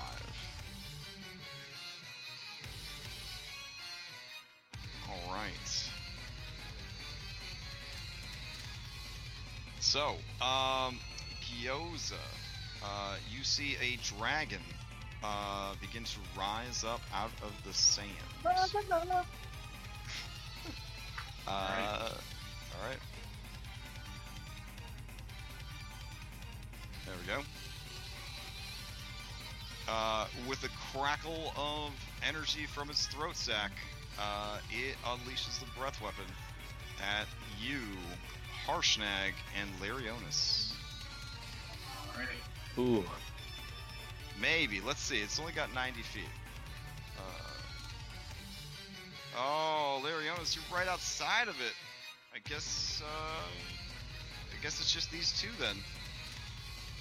Well, we had total dick and hit Ias. Yeah, we'll hit Ias. That's sorry, Ias. But yeah, it'll No, you're not. it'll breathe forward and bam. All right, Fitbit 5 feet closer. God damn it. All right. Anyways, here we go. I've only got about 14 character sheets open, so it shouldn't be too bad. And you also hear the bloop bloop bloop of legendary action points. I'll use absorb elements. Alright. 62 points of damage. Giving them saving throws. It's a much more normal lightning bolt. Do I need to make that save? Nope, it was for Harshnag, Ias, and Gyoza. Oh, I see. Most in the line as it could. Yeah. She fails. She takes the 62 points of damage. Alright, she thinks about that time that she saw a lightning resist potion in the store. Definitely wishes she had bought it. Alright. That is all this creature is going to do. It will fan its wings dramatically. Alright, as its turn ends, its sibling is going to take its tail and try to hit Marcus with it. Oh, okay. Using a legendary action. So, Now I've here still you got go. a grapple. Is that going to do anything to it? Grapple just reduces your speed to 0. Alright. Yeah. Restrain is the one that messes you up, or if you manage to push it prone. Should have raged first. I think I maintain concentration. Alright. So Marcus, I don't believe a 20 hits, so you're good to go. That Yeah, brings it us doesn't. to Harshnag's turn. Harshnag sees how bad Ias is doing and yells at her to get out of here. Wait, you have plus 10 to your con? Yeah. Alright. Yeah, Ow. resilient feat. Is that... Take a resilient I've feat. got a lot of stuff going on. Alright, let's see. Harshnag, his speed is only a 30, which is so sad. Alright. He's going to rush forward to here. And then he's gonna take a dash action to get right up in this dragon's face. Alright, backups, backups, backups, backups, backups. Jesus, King Hecaton, you got a 3? Oh my god. Alright. Let's see. As the Gyoza, your turn comes up. Alright. I gotta start doing something, so... does it look like These side guys are going to try and... They're dealing with things that you're not saying are coming and attacking us, right? Like, this guy is not one of the ones that these guys are going to be engaging. These guys are gonna go on Hecaton's turn. There is other stuff off the map that they're keeping at bay, but they can also grab like unattended stuff and sort of pull it into their combat. Alright, cool. I will summon, I'll use a 5th level spell slot, cast Conjure Animals, and I will conjure 2 giant constrictor snakes on top of this dragon. Alright. Let's see. I will also engage it in melee. Alright. So they can't be technically on top of it because you guys are all huge. Yeah. But yeah. Same thing with Harshnag. He actually would have been right there. But yeah. Now go ahead and roll him into initiative.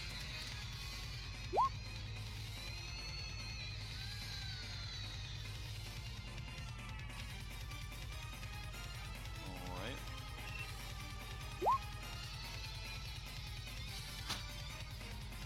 Alright, so that shifts your concentration to this spell? Yeah. Okay. Alright, on that note, anything else from Gyoza? Nope, that's gotta be it. Alright, as your turn ends, the dragon next to you is going to try and do a tail attack. Actually, it will go ahead and do...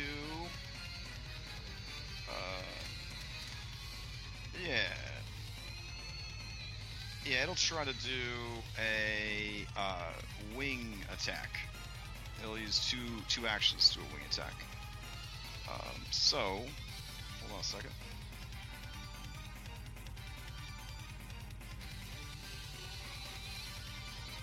Here we go. So, all snakes, you and Harshnag need to make dexterity saving throws. Alright, I'll use my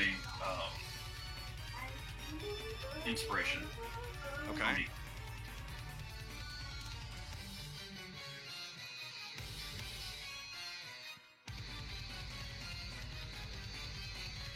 Alright, Harshnag fails, takes the damage, and is knocked prone.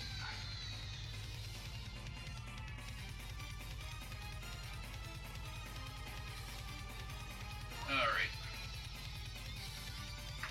We all fail. Okay. Concentration save. Everybody's knocked prone. And then the dragon is going to try to fly upwards at half of its speed. So all of you would get opportunity attacks, but being prone, they would all be at disadvantage.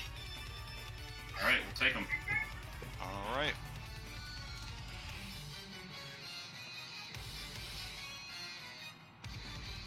Oof, some hot-ass rolls. 19 Yeah. of those snakes. As it goes to flee, the snakes grab hold of its legs and pull it back down to the ground. It is double grappled and restrained. Alright, I guess I don't actually have like a rolling melee attack, so I guess I'll try and grapple it too.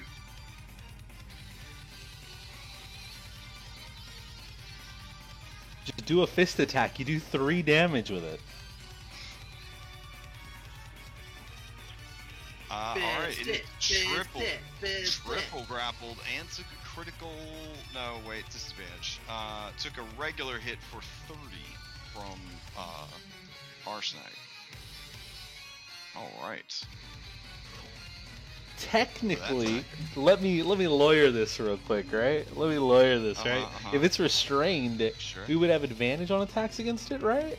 Right, but as the GM, I get to decide what Damn the it. attacks land. Alright, okay, alright. Yeah. Thanks, Jeremy Crawford, for having my back for once. That's fair. Okay.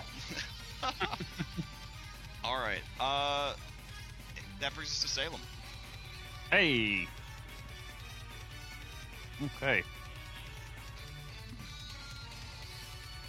There's a lot going on this map. Yes. So I am going to fly. They look like they have that dragon handled right there. So I'm going to fly 30 feet over this way, and I'm going to go up as well into the air.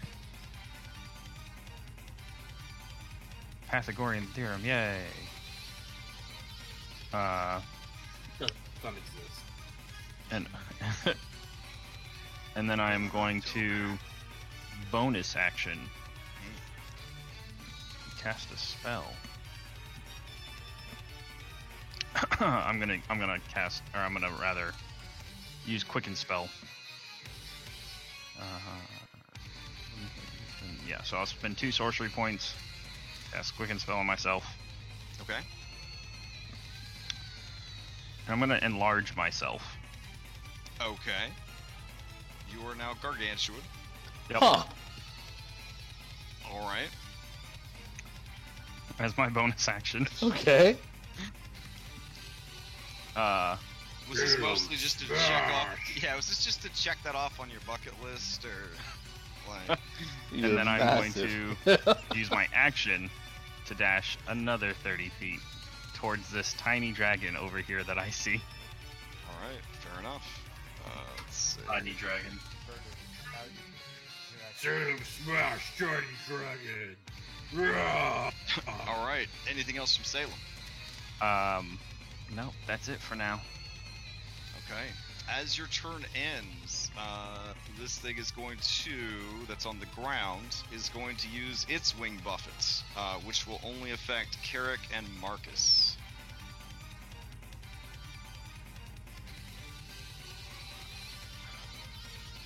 Alright, so I need both of you to make dexterity saving throws or take 13 damage and be knocked prone.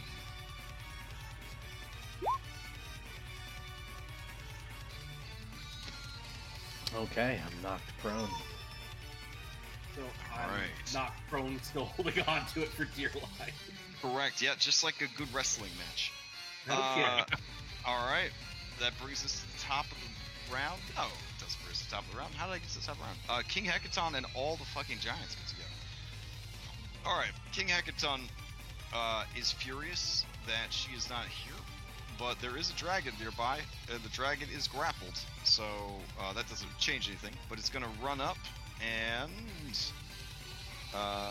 he's going to... yeah, let's see. Oh, Elbow to the face. elbow to the face. Hold on.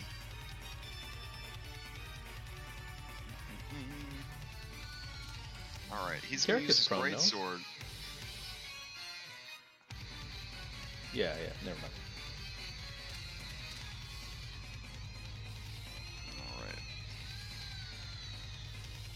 Alright. So, here we go.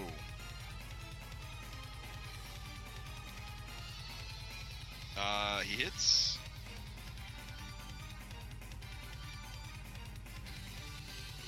And he hits for... God, I'm gonna need that calculator just hanging out. Alright, hold on.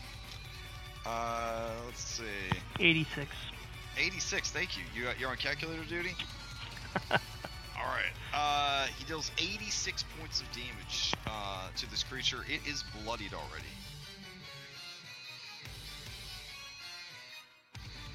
Alright. That brings us to the rest of the giants. So, these giants are going to start fighting at the edges of the map, keeping any additional adds from getting to you. These are going to just smash this storm elemental, or at least that's the goal. These are going to kind of form up and keep any additional adds from coming that might rise up. I'm going to say that action economy for storm giants could take out one of these. Then they will begin climbing up / dealing with this storm elemental. Alright, Over on this side, these guys are gonna rush over and try to take on this crystal golem. This guy will join up with these in guarding the flank, as it were. And then this guy's gonna start running over here as he crosses that unusual patch of sand. A very big insectile creature bursts forth from the sand, grabs him, and begins attacking him. The others gather around to try and assist him, while these two are fighting that storm elemental. Alright. Anything else? Gargoyles, they're still going. Alright, back to the top of the round. Larionis, to you. Alright, I'm going to use my action to drink my potion of flying. Okay. And I am going to cunning action, dash, and then do my move. I'll move 30 feet over this way, but 60 feet up. And that's my Okay. turn. Alright, as your turn ends, this dragon will use its last...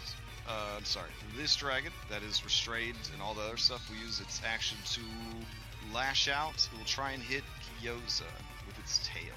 This is at disadvantage. Alright, I'm also knocked down. Let me get Oh, normal. alright, this would be a regular attack then. 26 for 14. 26 hits. Alright. I don't think I can fail that concentration check. Alright. Yeah, you can't crit fail saving throws. So, if you have a 10, then you can make any normal concentration check. Alright, that brings us to Storm Elemental. It is not currently engaged with any of the NPC ads, so it will try and get back its Lightning Bolt ability. Needs a 5 or a 6. It does not get it. It is going to fly over here and attack this Egan guy. Alright. Egan, as it moves into your space with you, it's going to try and slam you twice. Here we go.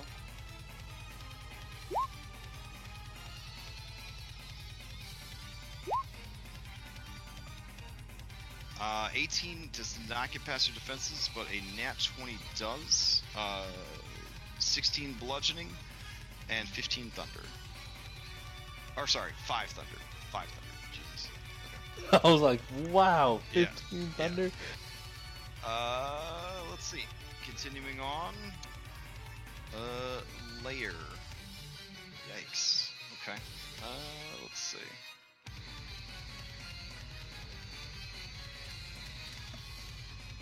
Alright. Layer. Okay. Alright. The wind begins to coalesce and form into a tiny sandstorm.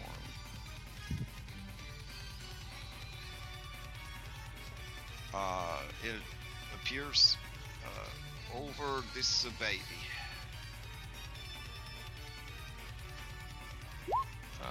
We'll make it look a little more orange, I guess. There we go. Sweet. Well, now you can't even see it. Damn it. Alright. We'll make it a dookie brown color. There we go. Yeah. Alright. Next up in the initiative after the layer is gargoyles and their ballistas. Alright. Here we go.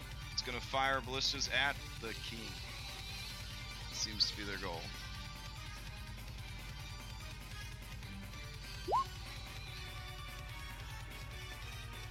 Alright, this crystalline elemental has been dragged out of the fight, so it can't do anything. Alright, here are 4 more attacks for the king.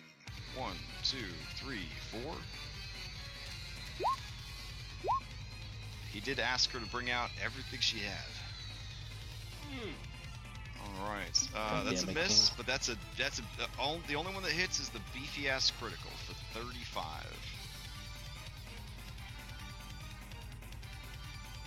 All right, Marcus, to you. All right, I'm gonna swing at this bitch here, at this dragon Okay. Stand up. right here. Oh yeah, that's right. I'm gonna stand up Yeah. first. Yeah, that's a good Fair idea. enough. Yeah, good looks. All right, I'm gonna stand up. And I'm gonna swing. Go mighty blade. That's a That hit. is- Yeah, It's a big old hit. that's a big ol' hit. And then I'm gonna bonus action shove prone. And Okay. I assume it's an opposed athletics, right? It is opposed athletics. Let's see that. Let's see here. Let's see him go. Alright, trying to find him. Hold on. There we go.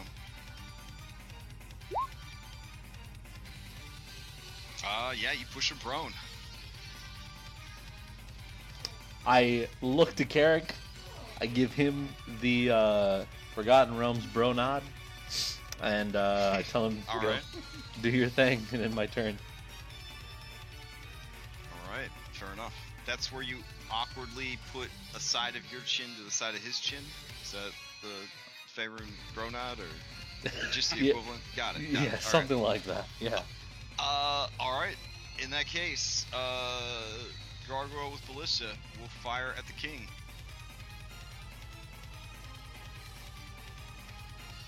Jesus Christ. Alright. The king takes another critical hit from another Ballista Bolt, this one for 41 points of damage. Jeez. The king, the future ambassador between the small folk and the large folk, who's trying to prove to the god of giants that he's got the stuff, is pretty beat up, but still not bloodied. Alright, Storm Elemental. Where are you, little baby? Currently engaged with NPCs, so not worth our time. Egan, to you.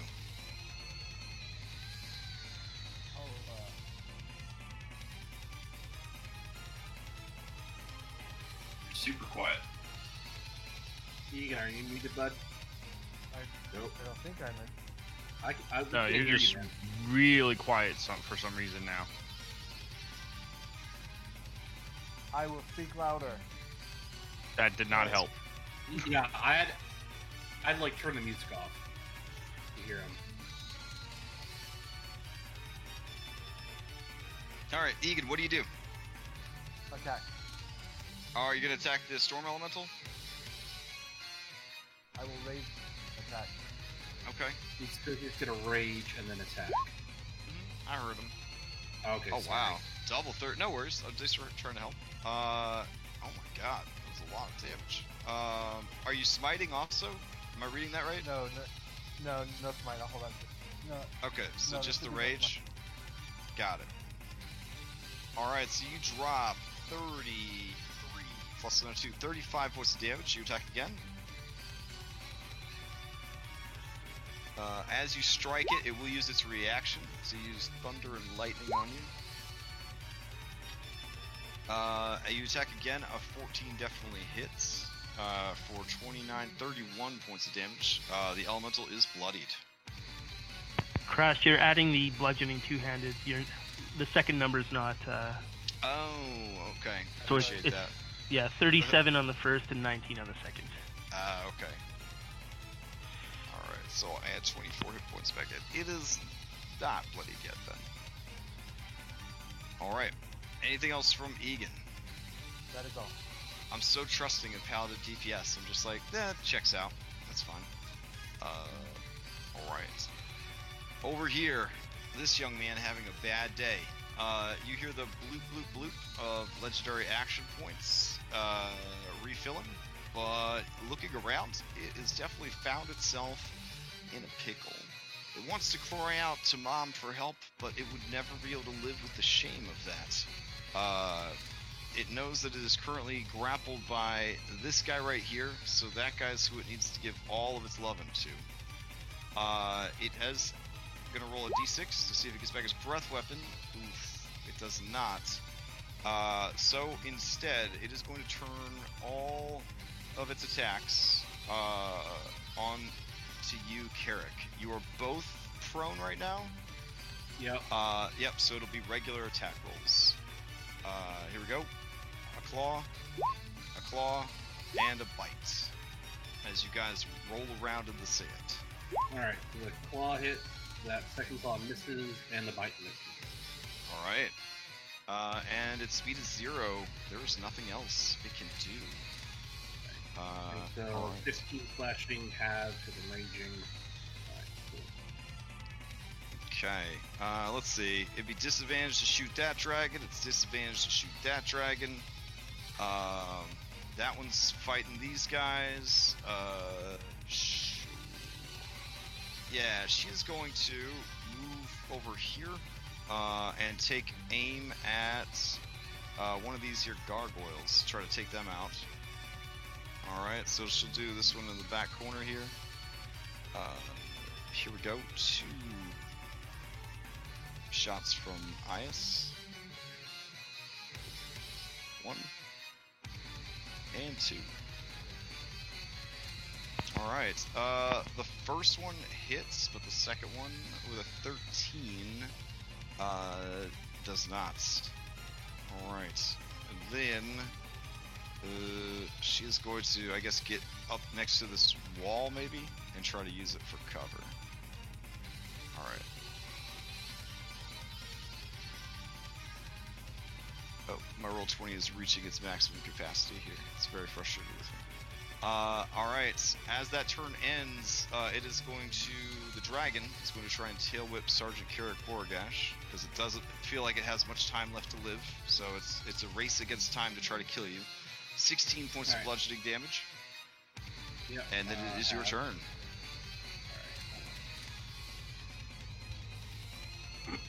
Alright, so we're gonna stand up, rise up, and since I still have this dragon by the scruff or what have you, I would like to attempt to, using the dragon as a bludgeoning weapon, hit this crystalline creature twice. Alright, fair enough. So are you releasing your you said you were releasing your grapple on the dragon to attack No. I'm still holding on to the dragon. I'm using the dragon as the weapon. Oh, okay. Sure. Go ahead and give me improvised weapon attacks.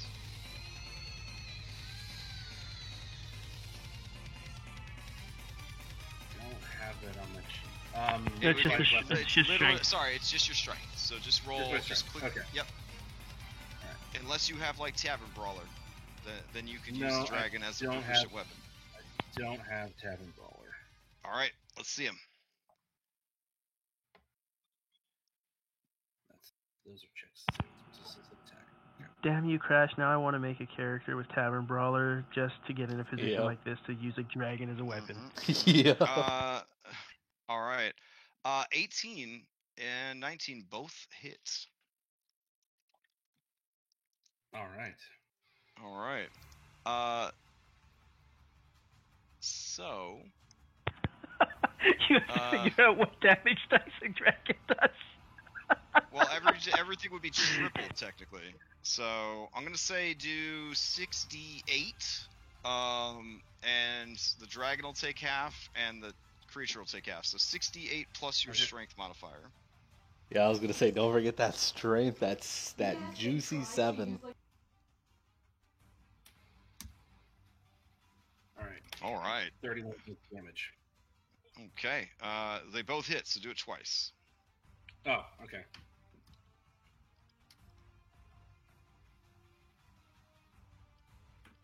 All right. So you pick this dragon up and just start Another 31.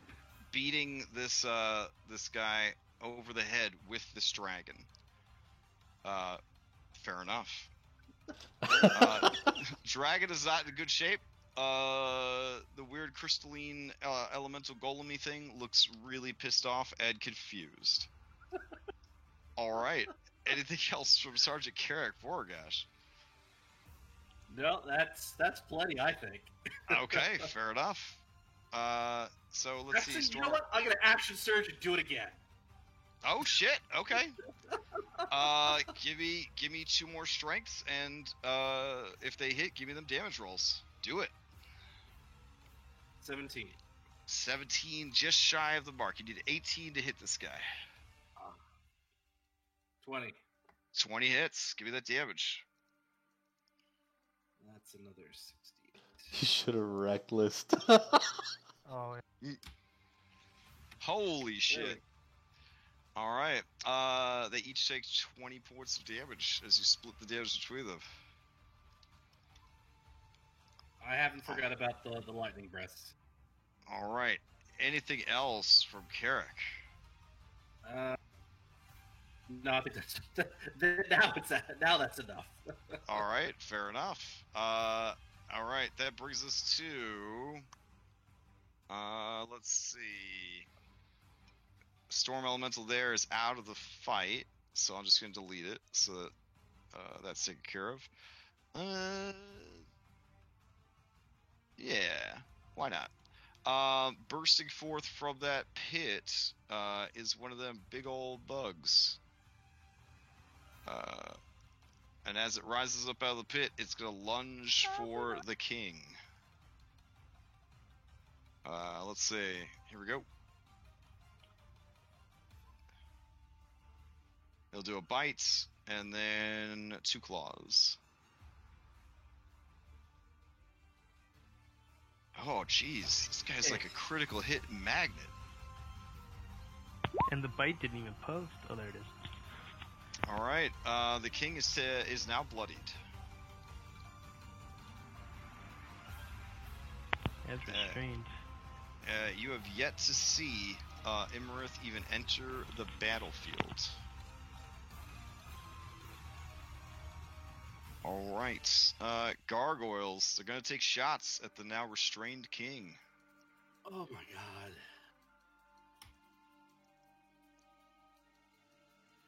While that's happening, Constrictor Snake, you are in a fog cloud here. At least part of you is. What are you going to do? Alright, half movement to stand up, and then it's got blind sight, so it's just going to continue to constrict the dragon. All right, fair enough.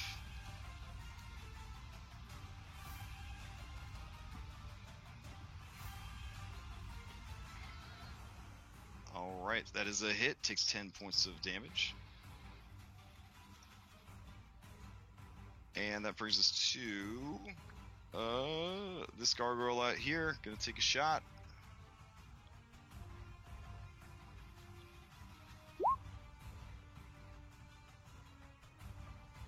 All right.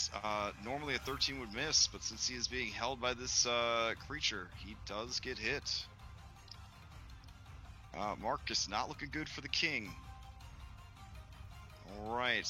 You're right.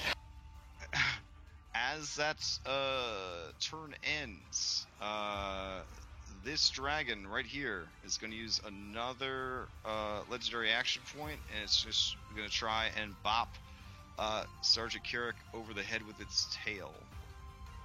So here we go with that.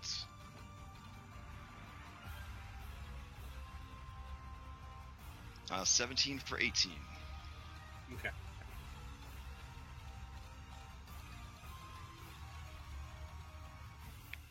All right, rising up out of the sand, you see Imarith. Ascending out of the sand? I don't know. All right, emerging.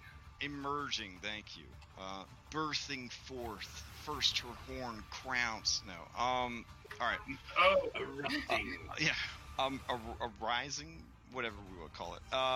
She comes up out of the sand, and she looks around the battlefield. Let's see what movement we're dealing with on Imarith. She definitely looks like she has been juicing up on some pre-battle buffs, like Wizrobes like to do. Alright. Let's see.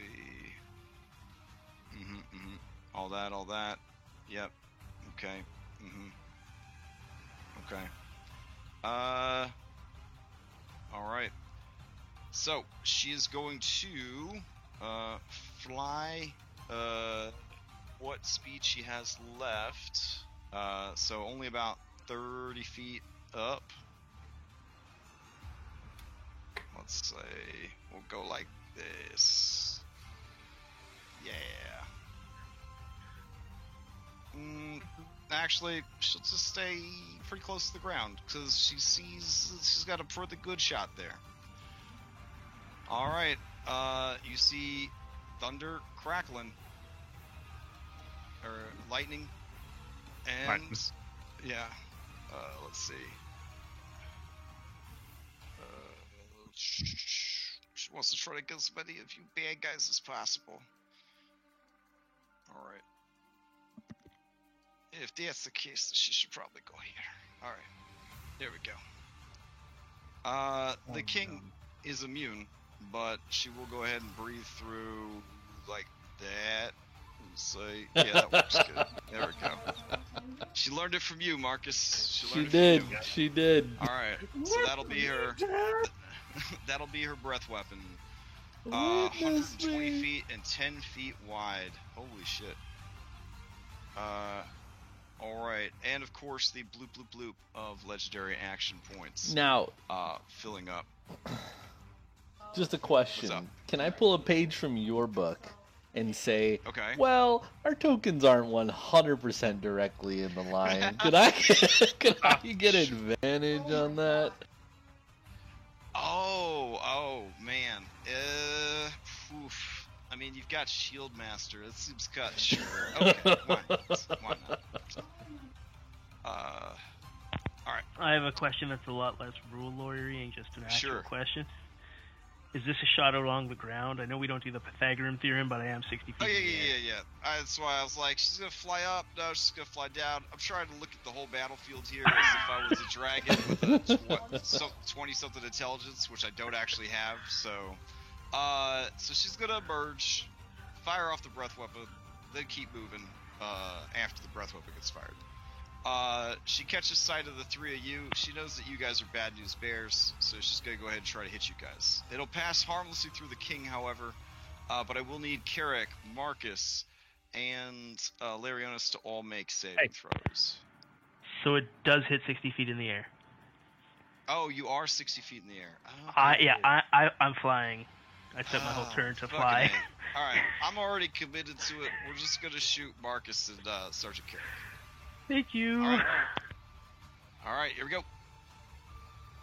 Alright, let's see that damage. DC 96 points 23. of lightning. Now, Here I don't know, I'm using the goes. charge of bracers. Yeah, here goes absolutely nothing, Crash. Yeah, they don't. All right. Oh, whoa! Reaction, Oh, no no. damage.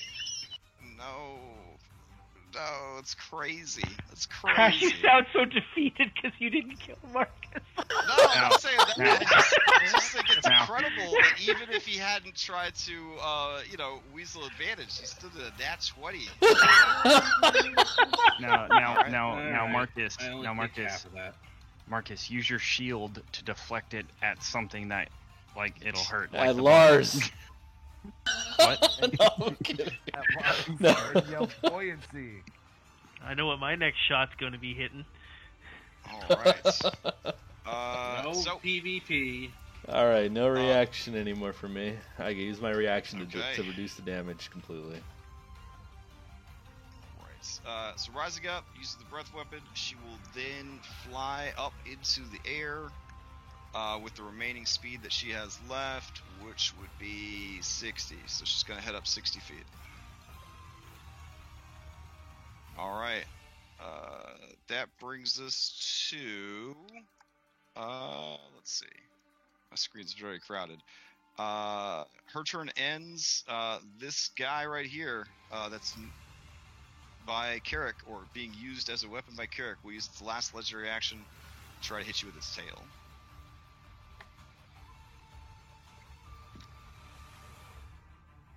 That Alright, hits. 17 for 15.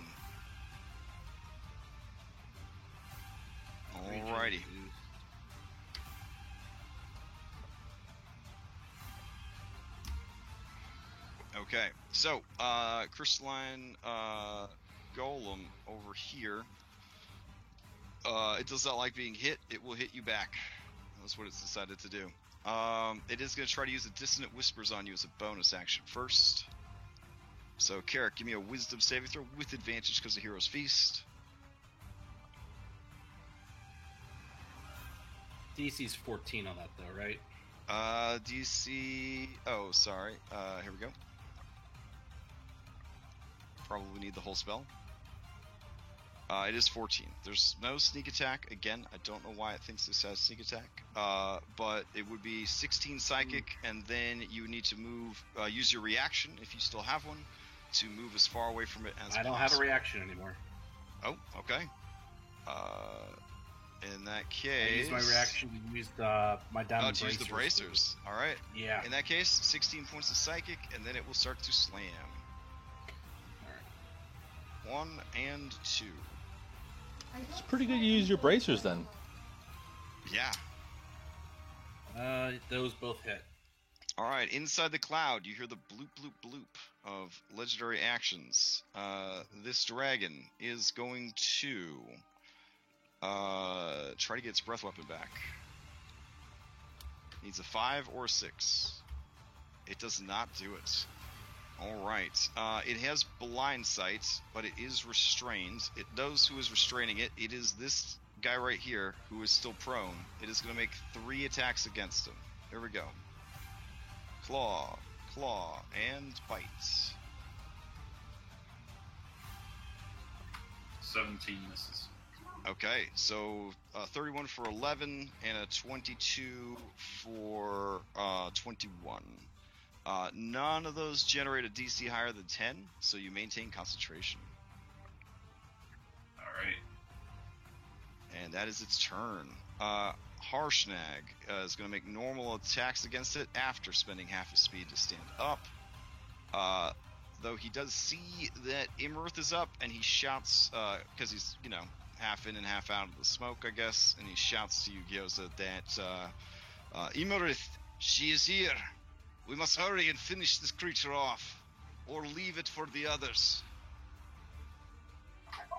You go. I'll hold it. Okay. He is going to... Please tell me opportunity. he actually says it like that. Okay. I can't believe you didn't ask him if he has Goodberry on him, but that's fine. He takes 16 points of slashing damage. No, it's a miss because he has armor higher than 14. And he's going to run here. He sees Imirith is up in the air. He's just going to grab a piece of her fortress or Coliseum, break it off, and throw it at her. So by the way, he stood up, so I don't know if he can go. Oh shit! You're right. There's so much to keep track of. All right. What if he, Well, he broke could a run piece over of to the this ice crystalline wall? wall. Yeah, he'll just break off a piece of this crystal wall. There we go. Break off yeah. a piece of that crystal wall. Here we go. Crystal maybe, wall. Maybe. Oops, my bad. 14. That is terrible. Yeah, he flings the crystal at her, and the wind generated by her wings just blows it away. As his turn ends, this creature will use this dragon that is grappled will use 2 of its legendary action points to do another wing attack. Right. I don't think any of us can make it, but try. All right. While that's happening, let's see. I don't think any of these gargoyles spawned until she makes them spawn, so I'll just get rid of them for now, so it's not clogging up the initiative tracker. Alright, this thing is currently engaged with NPCs, not a threat. Not a threat, because it's off screen. Giant Constrictor Snake. Hey, you're up.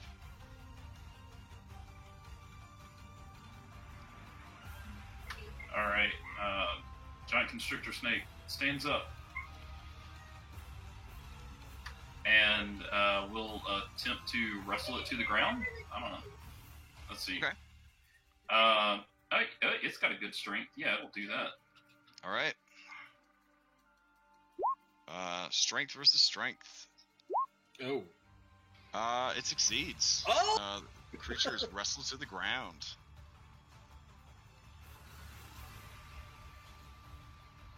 Alright. That brings us to off-screen handled by NPCs. Off-screen handled by NPCs. Gyoza, to you. Gyoza stands up. Alright. Gyoza casts some spells. Let's see. Gyoza will cast. Oh no. Healing Spirit because no, not Healing Spirit. Healing Word. What's the range? 60 feet. 60 feet. Yeah, Healing Word on Ias. Wait, can I reach the king? I can reach the king. She shouts out, heal the king. Yeah, I'll Healing Word the king, and I will howl the dead on this dragon. Okay. So let me get some rolls going.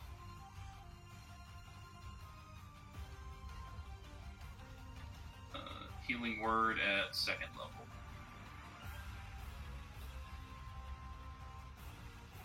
Now with the Toll the Dead, you gotta see the target. Ah, okay.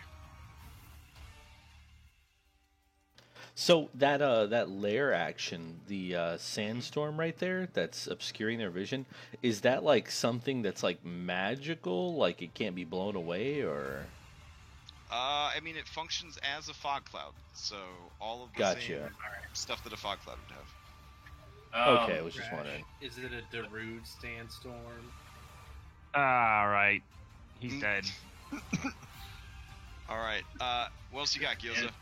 In that case, I will instead cast. I'll just activate a fire shield on myself, Okay. and I will be engulfed in cold shield. Okay.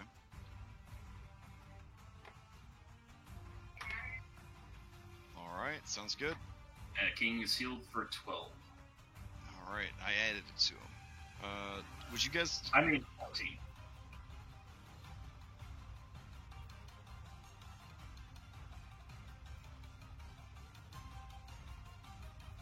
Crash, you started talking and then you cut out. Yeah. Oh. Sorry. Yeah. I was wondering. You guys could see the king's health bar, right? Yeah. Yeah. Okay. All right. Okay. Next up, Salem. Yeah. I'm going to move 30 feet this way.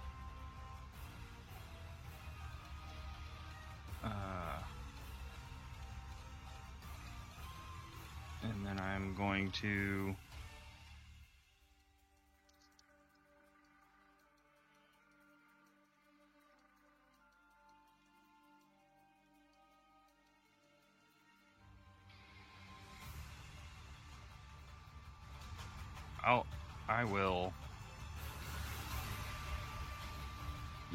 I'll use Shatter on her. Oh, okay. On Imarith. Oh wait, hold on, let me see what kind of damage this does. Okay, never mind. Not that, because she's blue. So instead, I'll use... She's in the air. I will use Eldritch Blast on her. Okay. Go for it.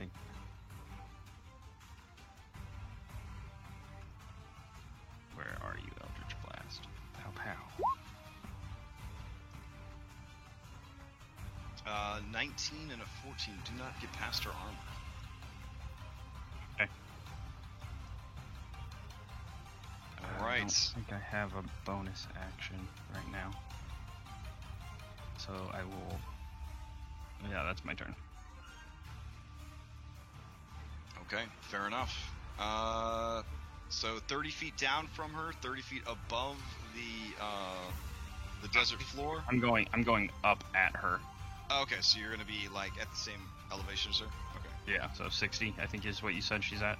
Mm-hmm. Alright.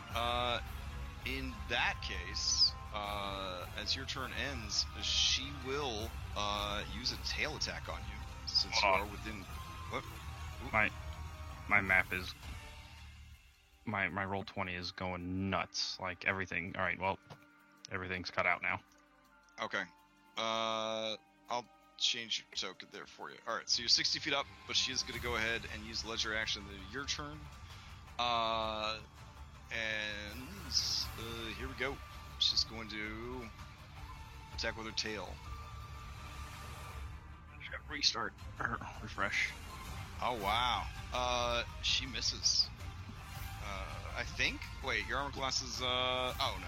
Okay. An 18 actually hits. So she hit you by rolling a 2. An 18? Mm-hmm. Yeah, I can't even shield in that Alright. miss. You need to make a DC 20 strength save or be knocked prone. I will do that as soon as it's reloaded. Alright. We will wait for that to come around. Hecaton looks back over at where the heal came from, and he shouts out, "We are not defeated yet!" And as an action, dude grows not too proud to reach into his bag and go ahead and pop a healing potion. So, Is it a BB good for healing him. pot? it's a superior healing potion. Oh, okay. I was like, that'd be pretty amazing. It was just a basic healing pot. Oh yeah, like this is what I'm doing with my shirt. Let's see. Superior is what? 88? No, 84? I can't remember. Oh, we got a macro here. Never mind. Sorry, my brain is trying to track so many different things right now. Alright, so he drinks the potion, gets 48 fucking health back. Then as the item interacts, he just begins sort of chanting in Giant. You hear more bamfing noise from behind you, and looking back, you see even more giants are rushing through. They weren't willing to go up against the Kraken, but if it means winning the ordning, they'll do whatever they fucking have to do. And that's the truth. Alright. So, as they come rushing into the scene, these guys will converge on this thing and finish it off, saving their buddy from being torn asunder. These guys will defeat this thing right here and begin rushing over to here. Alright. I'm sorry, I wouldn't have been able to cast that spell, because that would have been 2 spells in one turn. Oh, that isn't the cantrip spell. Gotcha. Yeah, there's so much I'm trying to track, so I'm just kind of, if you guys say you're doing it, I'm like, cool. Unless it's something that immediately comes to mind. This thing would be torn apart at this point, and they will move in and drag this thing away from you, Sergeant Carrick, unless you want it. They're going to drag it away from you. No, it's fine. I got my hands full, literally. Okay. So they'll start tearing that shit up. Alright. So, that is generally the situation there. Alright. Ads and ads. Taken care of by your ads. Whew. Larionis, to you. Alright, I'm gonna cunning action aim and take a shot at Imrith. Okay.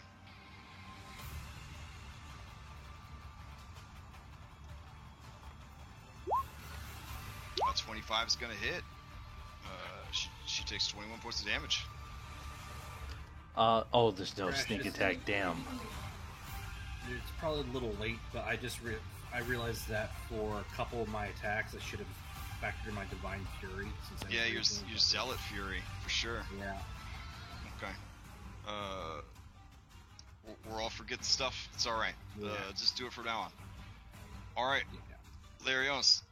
Okay. So you're just gonna maintain your current height, take that shot, and that is your turn. Got it. Alright. right. As your turn ends, Imarith is going to. Let's see. Do we have Salem back or? No, it's still being stupid slow for some reason. Okay. Like it's not even roll. It's not even loading roll. Like it comes to the roll map, but it doesn't. It's not loading it. It's finally loading in stuff now. Okay. Is it? Can I roll your strength save? Is that okay? Yeah, that's fine. Crash, I forgot. I am enlarged. I think I have advantage on saves and ability checks, but Okay. let me check just to be safe. Crash, I'm sorry, I forgot that cunning action aim gives me advantage, which gives me the sneak. May I add that? Sure, but we just told Carrick he could. But yeah, okay. It's okay. I mean, I'm willing to acknowledge that Canada is better than me. I mean, at this point, it's pretty. Yeah, it's pretty. Yep, I have until the spell ends. I have advantage on strength saves. All right, you make the strength save. You are not knocked out of the air, and you make the Constitution save. You do not lose your growth spark. Sweet. All right. Since that's the case, she's just gonna whack you with her tail again.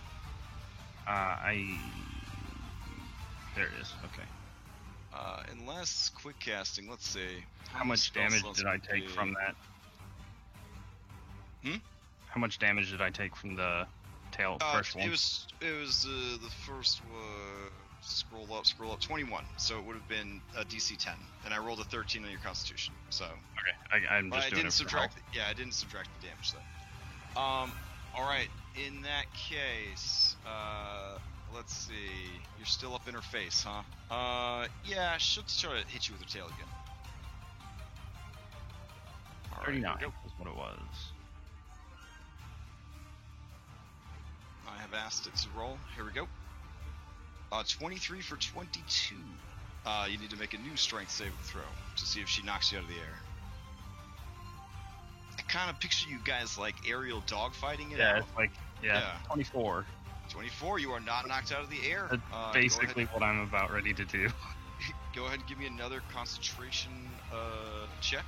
DC is only an 11. Yeah, no problem. All right. Let's see. These guys are ads, so they are being taken care of by all the other ads. All right. Let's see. Back to layer action. Let's see. Oh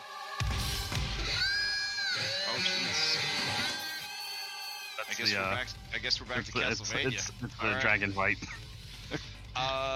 Okay. So kind of surprised me. All right. So this other layer action is kind of lame, but okay. Using the storm above, she is going to use Call Lightning.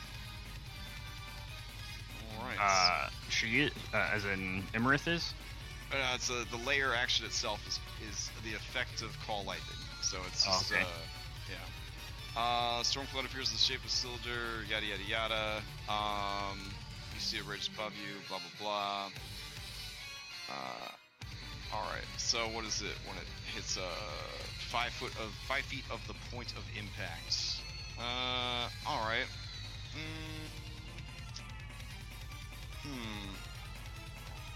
Let's see. She's a dragon. She's in her lair. There's a lot of peeps down there. You're up in her face. There's dudes on the ground beating up her baby. This guy is actually using her son as a weapon. I think he would qualify as the #1 offender. So Marcus and Sergeant Carrick, this one is for you. Marcus, you're just standing next to him. I know, but Yeah, it's all right. It's okay. I can all right. respect it. Here we go. All right, I failed that save. Okay, so 10 points of lightning. I guess it's upcast because there is a storm. So what is it? Extra D10 if there's a storm? Yeah, it's an extra D10.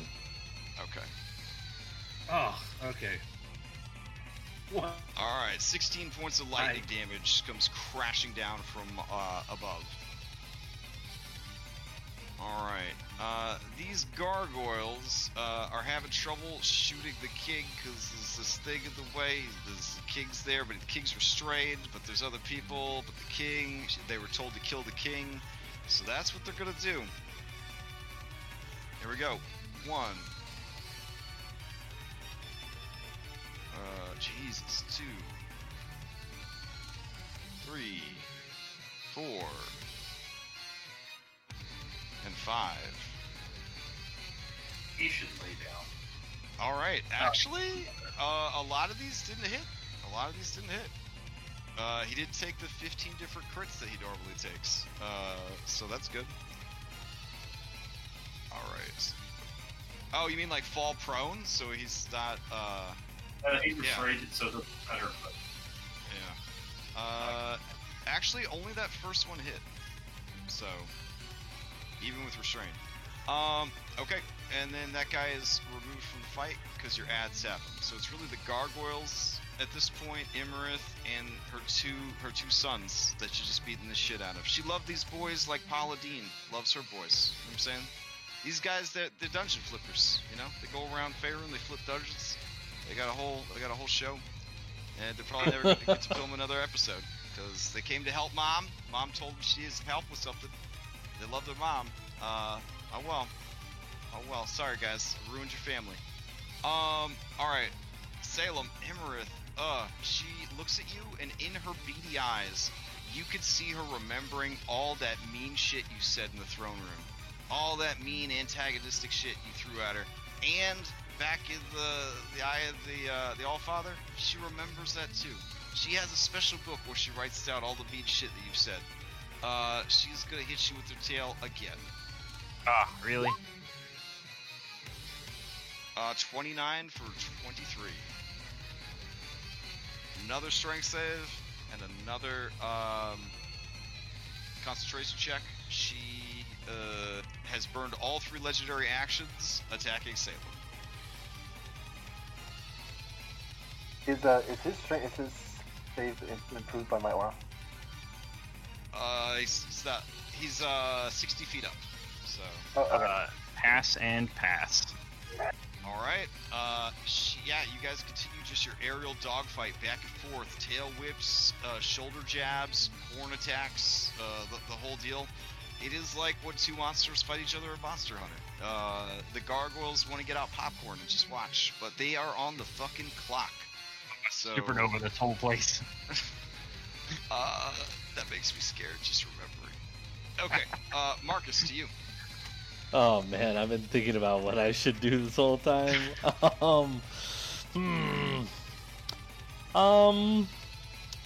I've been debating it. Crap.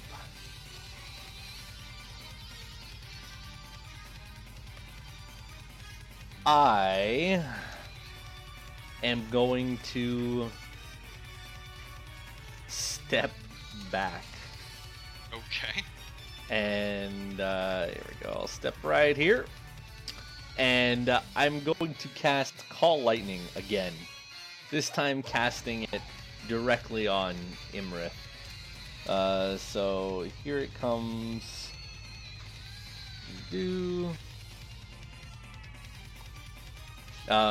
Thunder damage, though, using my my sword's elemental manipulation. So DC 16 smart. dex save on Imarith for 20 thunder damage. Alright, sounds good. Here, we should drop you a camera so you can see him. We'll have this little Salem ghost turd follow around. Okay. Oh, okay. I thought it would be like dark for him as well. Okay. Yeah. So funny. Alright, For the record, I was able to see over there. It's just dim, just like real dark, you know. yeah, no worries. Alright, so you drop 20 points of thunder damage on her. She's a big lady. Very big, but she still has proficiency in dex saving throws. So here we go. She fails. Wait, let me double check. I don't. Oh, never mind. Never mind. She has advantage on saving throws against spells and other magical Aha! effects. Sweet.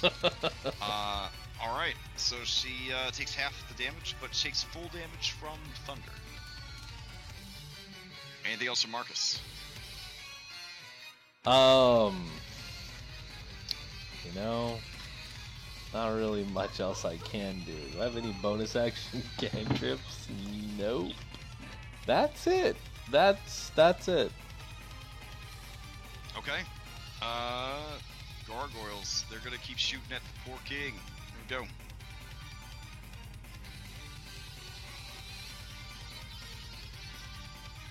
Uh, 17 does not hit. That brings us to Egan. Alright, I don't think this guy gotta go. I feel like. I think he usually I goes think I 20. deleted his initiative. You're right. That's okay. Bank your favor. I'll add him back in. Alright, cool. Alright, I was gonna kill him anyway. Okay. We'll just do it. So we'll tackle that 14 thing. actually hits. That is its armor. So not using the number on the right, it's 20 points of damage. Yep, and then I'll hit him with my second attack. All right. And another 20 points of damage.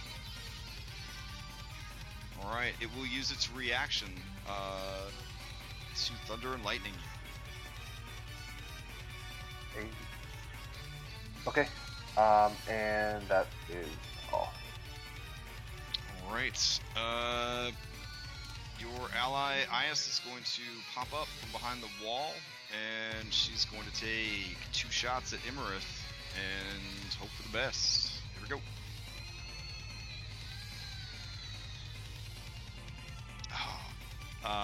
Yeah, double ones.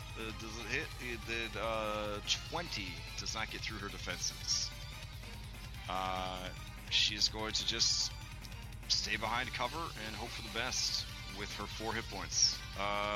Over here, Carrick, you hear a bloop bloop bloop from your Great Club. Your Great Club tries to charge up his laser. He does. Your Great Club is tired of your shit. It kind of snakes its head around and discharges right at you, and then I guess Sweet Boy who's standing behind you. Yet again, Marcus, this is not about you. You're just in the wrong place at the wrong time. True. Alright, here we go. Please don't roll 80 something damage again. I will try not to. I have nothing to do with it though. Here we go. It'll show up sometime. You can roll dex saves if you'd like. In the meantime, in case Roll20 keeps it for a little bit to look at them. 66 points of lightning damage.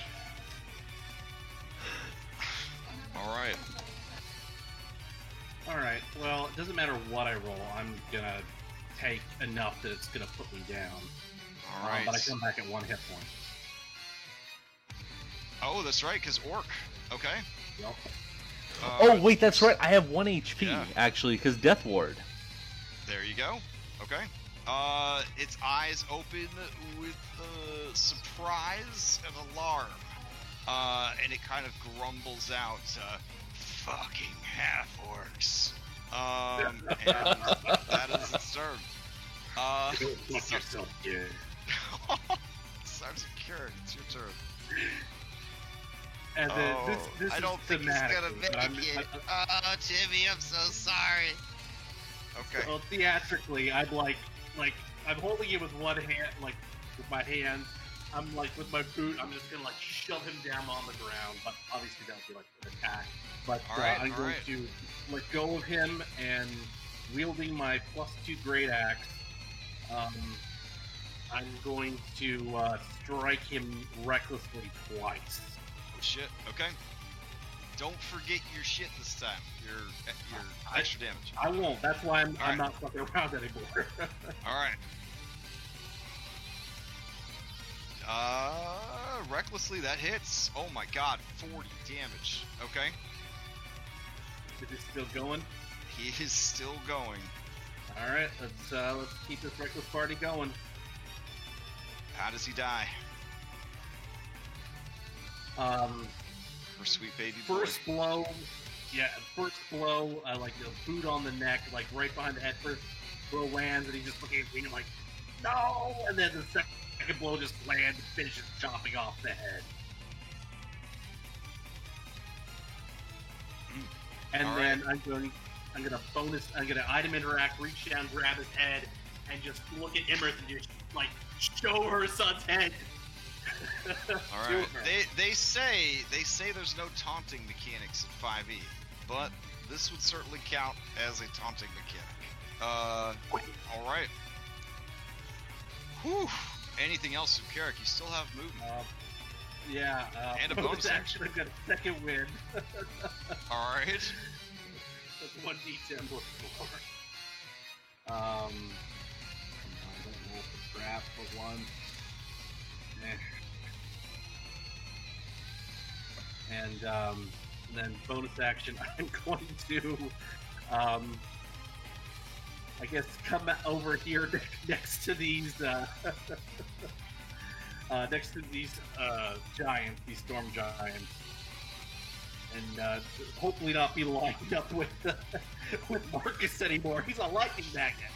Fair enough. Three of them. He is the Tempest Cleric, so. Yeah. All right. If that is the end of your turn, that brings us to this ant lion. It is going to, with the king in its jaws, yeah, it'll just keep biting him, I guess. Biting and clawing. Here we go. So it's going to claw. It's going to claw.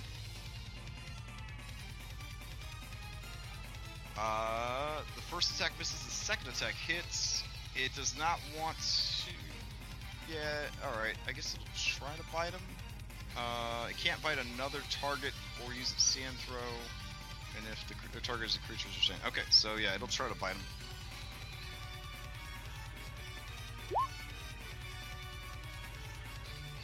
Oof. Alright. He is almost dead again. They definitely seem to be giving him the full attention. And it is going to drag him towards the pit and start trying to pull him under the sand with it. Alright. Let's see. Gargoyles. Let's see. Where's that one at? Oh, that one's actually not here? Oh, okay, sweet. Alright, 12. Here we go. Is going to try to fire a ballistic bolt.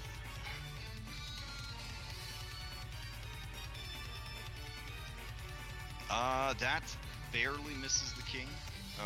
King rocking an 18 armor class. That brings us to giant constrictor snake. We still got this dragon here. Alright, crush it.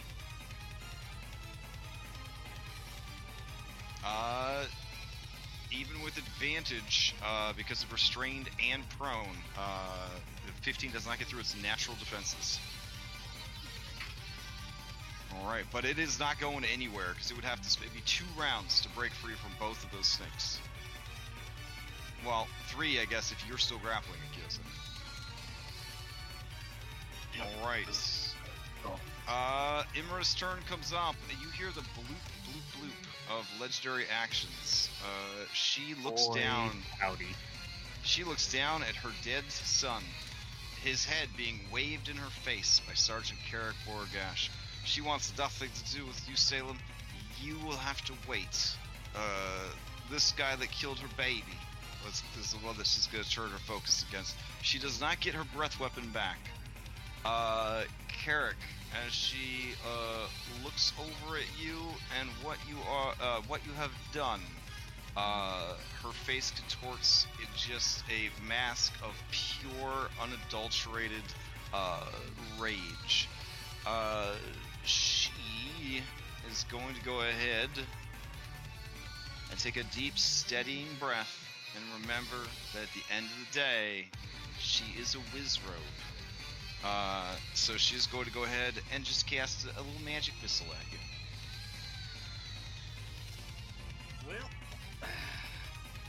Ow. Hit.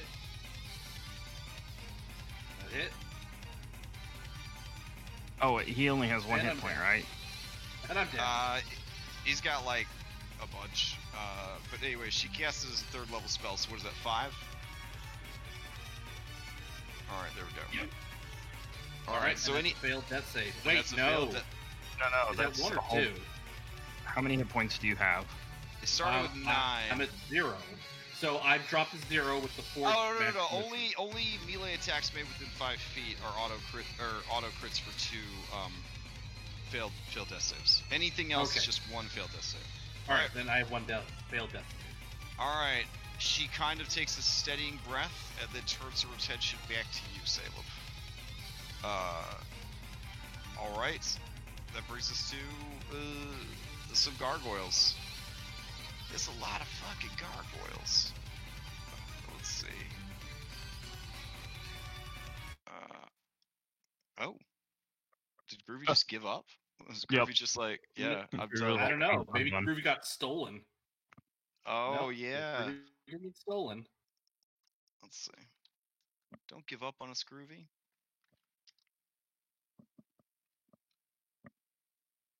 Oh, Groovy disappeared for everybody. I don't see it on the other group either. Oh, true. Oh, If man. Groovy was like, fuck this shit, I'm out. We're all gonna have to play in miserable silence. That's terrible. No, we could all just, boot up, YouTube and just like listen to whatever. Yeah, I guess. As, Yeah. as we're having Egan, interesting experience right now. Egan true. can listen to his Darude Sandstorm. Oh wait, I think it came back. I think it came back. All right, there we go. All right, so she scores off against you. Then we get back to the gargoyles. Gargoyles are going to fire yet another barrage at the king.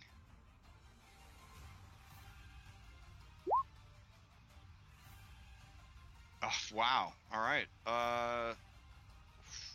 Seems that the luck has finally turned for the king. These elementals are busy. All right, Tommy, you're up, buddy. He's gonna try to get his breath weapon back. He needs it to blast this, blast his way out. Oh, there you go. There you go, sweet boy. All right. Yeah, he's going to, I guess, fire it between Gyoza and the snake, right here. So, all right. Here we go.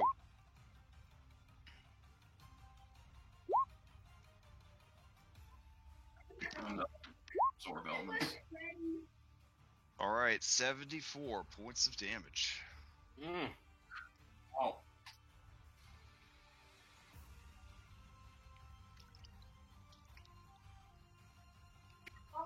snake goes poof. All right. And then it'd be Constitution DC 37. If you Wait, no, have it's half a path though, because I only took 37, the right? garage door is open. It's half. Oh, of the right, damage. yeah, half of 37. Yep. So, and then rounded down. So, I don't know what that is. 18? Yeah, I don't 18 know sounds good. Yep, 18. Go for it. All right, you maintain. That brings us to he's still restrained by the 1 and grappled by you. So that's the end of his turn. As the turn ends, Imarith is going to yet again try and use a tail attack on Salem, who continues tanking away.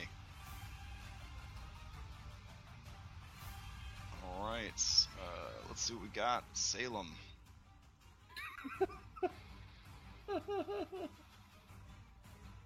Uh, 35. That definitely hits. Okay. 35 for 13. Strength save. Constitution save. 22 22.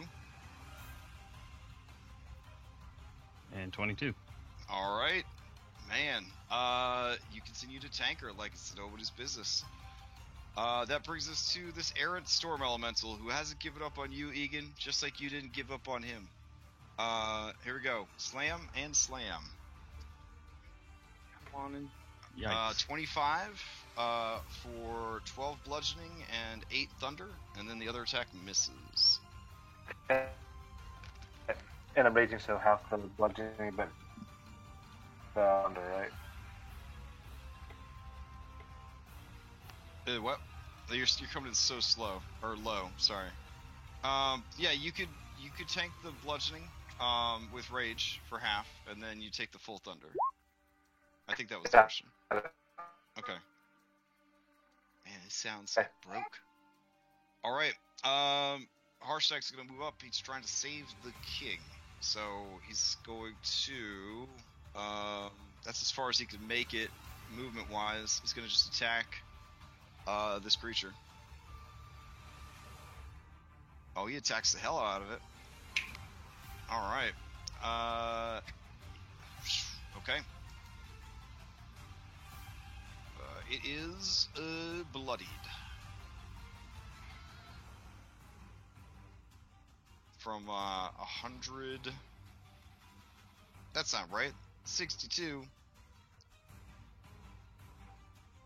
Alright, 96. There you go. 96 points of damage. Get the right calculator. No, Okay. no, get it right. He was adding up the first set of damage. Alright, Emerith sees, looks out over the battlefield, and she sees her boo-boo bear. She is going to use a legendary action to use quick casting. With one legendary action, she can cast a cantrip or first level spell. Don't do this to me. She begins casting a spell. Here it comes. Anybody, go at once. Yeah, this is actually something I can deal with because of counterspell. Alright, you gonna counterspell this? You sure? Yeah. Okay. If I recall, she has not used a reaction this turn, right? So She hasn't. No. Okay. As you go to counterspell But her, hey, if she's gonna waste all her spells for that as well, I mean, hey, that's Yeah. all right. she chuckles a bit and says to you in Draconic, predictable. And uses arcane feedback on you. That's right. I forgot she has that. Yeah. Alright.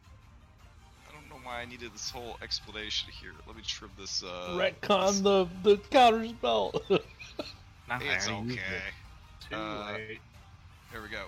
Arcane feedback.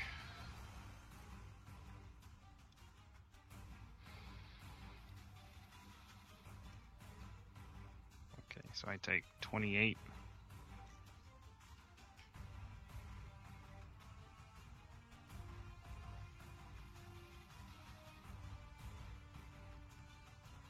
Ooh. Alright. And then she launches, some magic missiles. I shrink. Oh shit. Alright. Ooh. I'm sad. I'm sad for you too. But it was pretty cool while it lasted. Yep. She's gonna launch 3 magic missiles over in that general direction. Here we go, Marcus. 1, 2, and 3. 2 failed death saves. Oh shit! All right. That brings us to Gyoza's turn. No, Gyoza just. No, yeah, it's Gyoza's turn. Gyoza, what will you do? Alright. Gyoza will let go of the dragon and head this way, Okay. provoking opportunity attacks. Oh, from the dragon? Okay. Yeah, it'll definitely flail out at you with disadvantage. Here we go.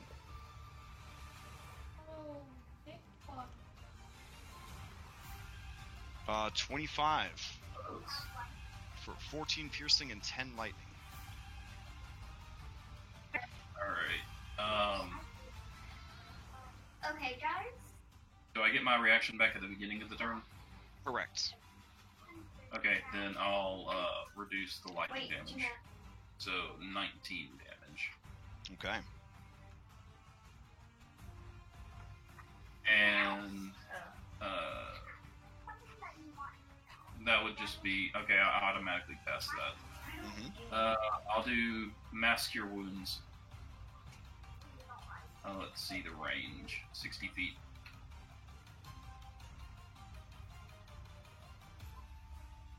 Alright, I gotta move all my movement, so that's my 30 feet of movement. Do not you dare to. 60 feet puts it right here, Because you might not have seen the news. so it hits right.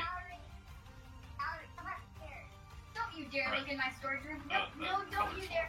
Don't you dare look in my storage room. Mask Your Wounds hits right there. No. Okay. And creatures in 60 feet from that point? 30 feet, okay. Yeah, it's 60 foot range to cast it, and then 30 feet from that point. So Okay. that's as far as I can get it. And then So you want to put it like 30 feet in the air so it catches me and Marcus? How can it catch Oh, you're- you and Marcus? Because it's You're a 30 60 foot feet off. radius. Yeah, 30 foot radius. If he Oh. puts it 30 feet in the air. oh yeah, I forgot he was up in the air. Yeah, sure, I'll do that. Okay. Create a glowing sphere of healing that affects Sergeant Carrick Borgash, Marcus, and Lariotis. Sorry, let me drop Does that anyone healing. want like one of these wall things? Mask Yeah, Your one of Wounds. those or the flag? Alright, 30 points of healing to everybody in that group. Wait, what the hell is that healing? Oh my god. That's what a real life cleric does. Nah, I mean, someone that took Oh, one level come of on, life dude. cleric, is that a real life cleric? I mean, come on. It's obviously saved your lives literally dozens of times, but, you know. No, it's what life cleric does. Alright, what else you got? Gyoza. That's it. I'm just gonna run out over there. I'm gonna say, I do 1,000 or I'll probably say Marcus, for like limited items. and because he's like Gyoza's Right best now, friend it's at like this 100. point, so he's gonna Okay. toss that heal over there for him. Okay. And that's it. Okay. Alright. Oh, That Gyoza. brings us to Salem. Yeah, I don't like the fact that she shrunk me. It's no bueno. Mm, So I'm gonna fly right up to her. okay. Doot doot. Bloop. And I'm gonna punch her. Okay. Unarmed Yeah, attack for just straight 3 damage? I'm just gonna straight up hit her with my claws. 10? Alright. Go for it. Oh, but I'm also... Dang it, I didn't mean to do that. Okay. I was gonna green flame blade it. Alright, unfortunately a 20 does not get through her natural defenses. Or That's unnatural really? defenses at this point. Yeah, really. Wow. Okay, well, at least I know that for next time. Okay. And then I will... nope, that's it. I only got that. Oh, wait, I can bonus action stuff. I'm probably gonna need it, so I'm gonna bonus action. No, I'm not gonna do that. I'll end my turn. Alright. As your turn ends, the king's turn begins. He is going to... let's see... All of the creatures... that'd be pretty good.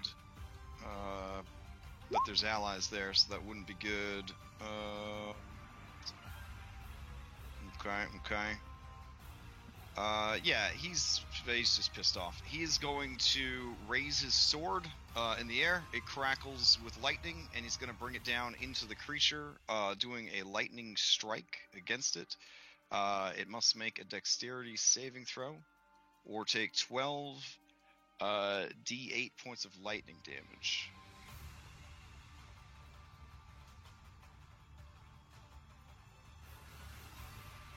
Yeah, it fails, so it's going to take 12 d8 points of lightning damage.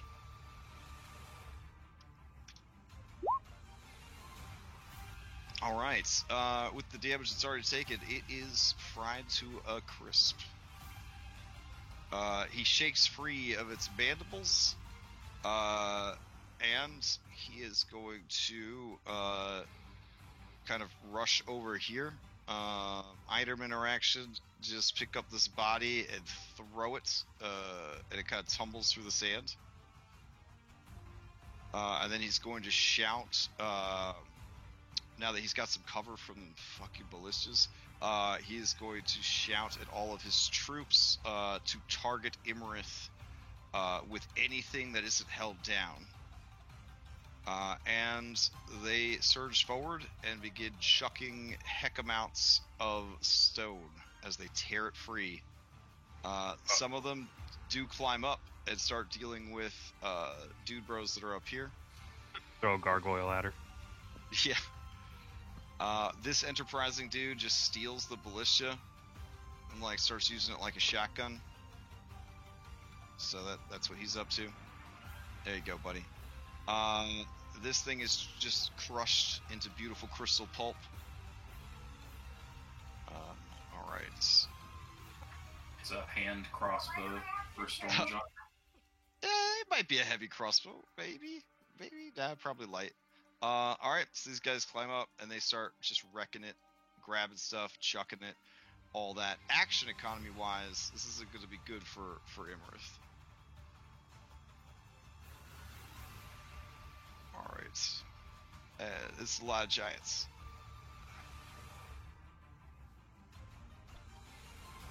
All right, so let me get some attacks off of this dragon here real quick. There we go. They technically only get one rock. So let's see. 1, 2, 3, 4, 5, 6, 7, 8, 9, 10, 11, 12. Oh shit. Oh shit. They ain't playing around. Alright. The easiest way to do this is if I have my own calculator. So let me do my own calculator real quick. I'm almost as cool as Canada. Nah, it's not true. Alright, so we got 58 damage from a critical hit. Let's see, some more damage. Alright, and she's used her reaction, so she can't shield any of these. All part of the plan. Alright. Let's see. I thought you were supposed to be smart, Imarith. Damn, dude. Damn. I can't stop not ragging on her. At this point, I have to. I gotta commit. I feel like she's gonna use a legendary action at that point just to like, another slight she pulls at her. No bad. Right? Bad. Writes it down. Whew. Alright, she takes a shitload of damage. Alright. Larionis, to you. Alright, I'm in a cunning action. Aim. Take another shot.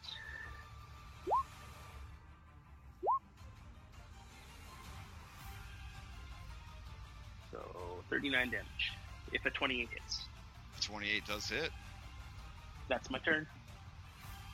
Alright.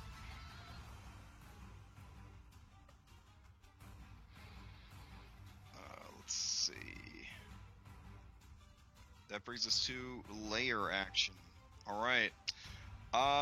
She is going to move the sandstorm to her.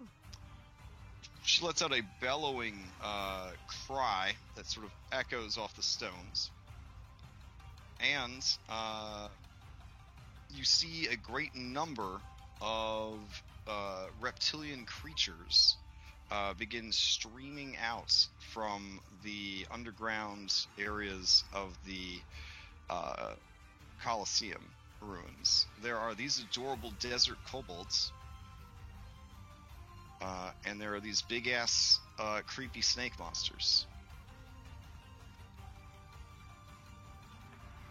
Alright, so they come rushing out, and the king is like, God damn it. Because he just can't seem to catch a break. There's so many. All right. Gargoyles. All right. Gargoyles not able to shoot at the king. They are currently dealing with these guys. So I would say really it's just these three that are probably not distracted. So let's see. That's one of them. That's two of them. All right. So they're going to take shots at Salem. Salem, you're being fired on with heavy ballistas. Here we go. First one. I'm not surprised. And second one. 12 misses, right? I hope. 12 misses. All right. And the second ballista, baby. Let's see. 11 misses. Wow. All right. Wow. Sweet. They were just non-stop critting the king, but all right. Guess they're done. They Yeah, don't they want just- to hit. They don't want to hit my Majesty. Their Orange Jesus subscription ran out. So, all right. Marcus, to you. Yeah, I'm gonna step. I'm gonna go ahead and start moving up. Okay. Right here. No, wait, nope. I can't move there. I'm gonna move right here, basically, and I'm gonna cast Destructive Wave. I'm gonna use my. So I'm gonna do a couple things here.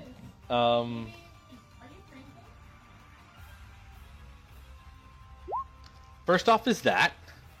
It's all going to be thunder damage through my elemental Okay. manipulation, Sure. and I'm going to channel divinity it against all the little guys who just came out of the sand right now. All right. So it's going to be Shit, max okay. damage, so 60 damage and DC 16 con save against all the enemies here in the area around the giants near me. All right. That's gonna instantly destroy all of the kobolds. So that's a thing. Let's see. The others have a chance of survival. So let's see how that goes. Is Carrot caught up in this destructive wave? No, as it's well? only Or is this creatures enemy I specific? choose. It's only creatures I Only choose. creatures Okay. that chooses. Well, there was no extra spell, so that's why I was asking. All right, these Yeah, creatures so- are magic resistant, the snake ones, and there are 4 of them. So here we go. 1, 2, 3, 4.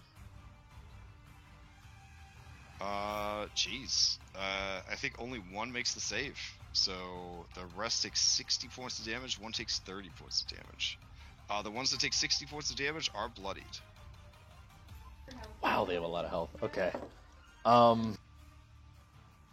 I'm looking to try and help them like get back into the fight as soon as possible. But aside from that, that's my turn. Yeah, because I cast a spell. Yeah, that's it for me. Okay. Oof. All right. Gargoyle number 16. Are you still in the fight, little buddy? You are. All right. It's gonna take a shot at Salem. All right, because your booty hanging out of that smoke. There we go.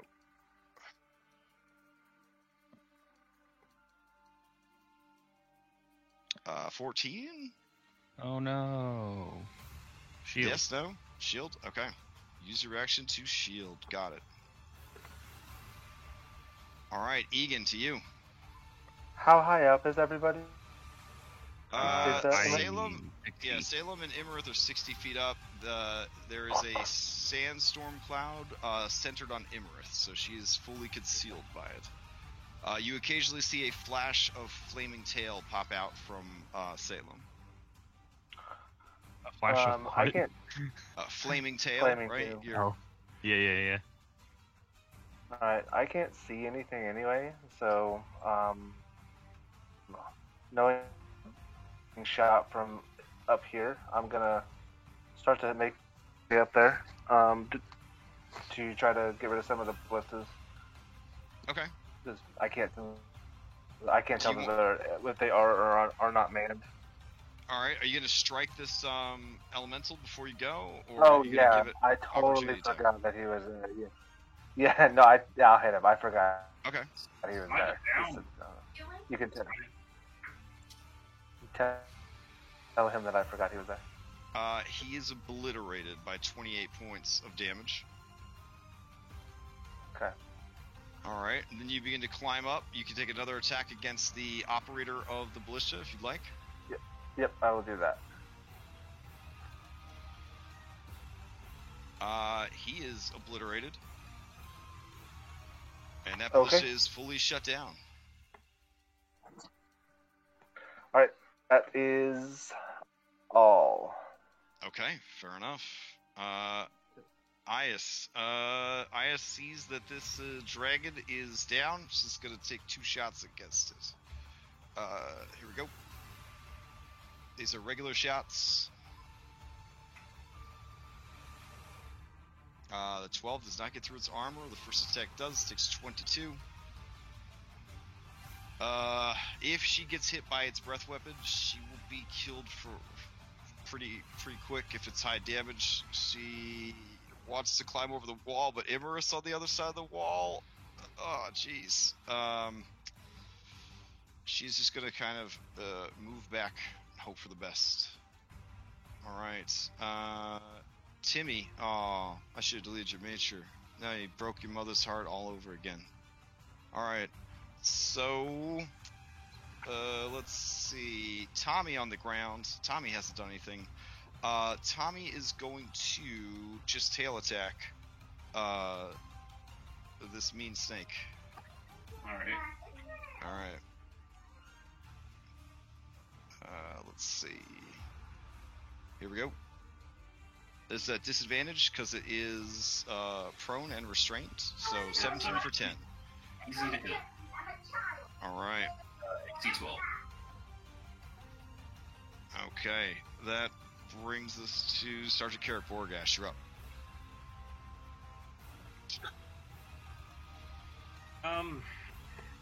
Stand up for half my movement. Okay. Nope, I'm still bloody.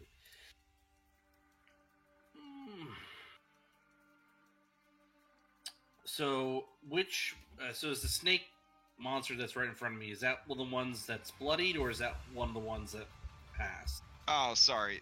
The top right one is the one that passed. The others are all bloodied. Alright. You know what? I'm just gonna recklessly attack the one that's right in front of me. Alright. These guys trying to hit action armor. range. Trying to hit armor class of 15 here. Okay. I'm gonna still attack recklessly. Bonus action Sure. rage. Let's do this. 1, 2. Oh, shit. Yeah, 24 definitely hits. And then the second one would just and, be a plus 2, No right? Define Your Fury, and that's on -4 on the last one. Okay. Yeah, it's just +2. I forgot to take off the Divine Fury. No worries, no worries. This one that had already been damaged for 60. Let's see. Takes 30 and then 25. Sorry, takes 33. And then another 25. It is still alive. Holy shit. Yeah. That's all I Alright. got. Alright, that takes us to Gargoyle number 12. I think Gargoyle number 12 is currently having to deal with these guys. Is gonna swing the ballista around and just fire into the crowd. Alright. Before Constrictor Snake goes, this guy is gonna use his tail attack on him. There we go. This is at disadvantage, so it misses. Constrictor Snake, you're up. That still hits. Oh, 13 still. Well, a 1 automatically fails. You only auto fail attack rolls. No, I don't have one. Oh, okay, sorry. Yeah, it was that one. All right, Snake, you're up. Yeah, Snake, get him. You do it. Kill that dragon. Yeah, it starts squeezing life out of it. It is bloodied, finally. It spent most of the time just wrestling with the snake. All right. As your turn, yeah, wrestling with the snake. It'll use its last lizard reaction to try and hit you with its tail again. Mean snake. 15 for 10. All right. As Imra's turn comes up, she is concealed by this effect. Salem, do you have blind sight or just devil sight? Just Devil Sight. Just devil sight. All right. You can hear the casting of spells, but you cannot see it. But you definitely feel her disappear. There's no way she's gonna survive all them giants again. As she disappears, Timmy's body slides into this like cone of sand and disappears.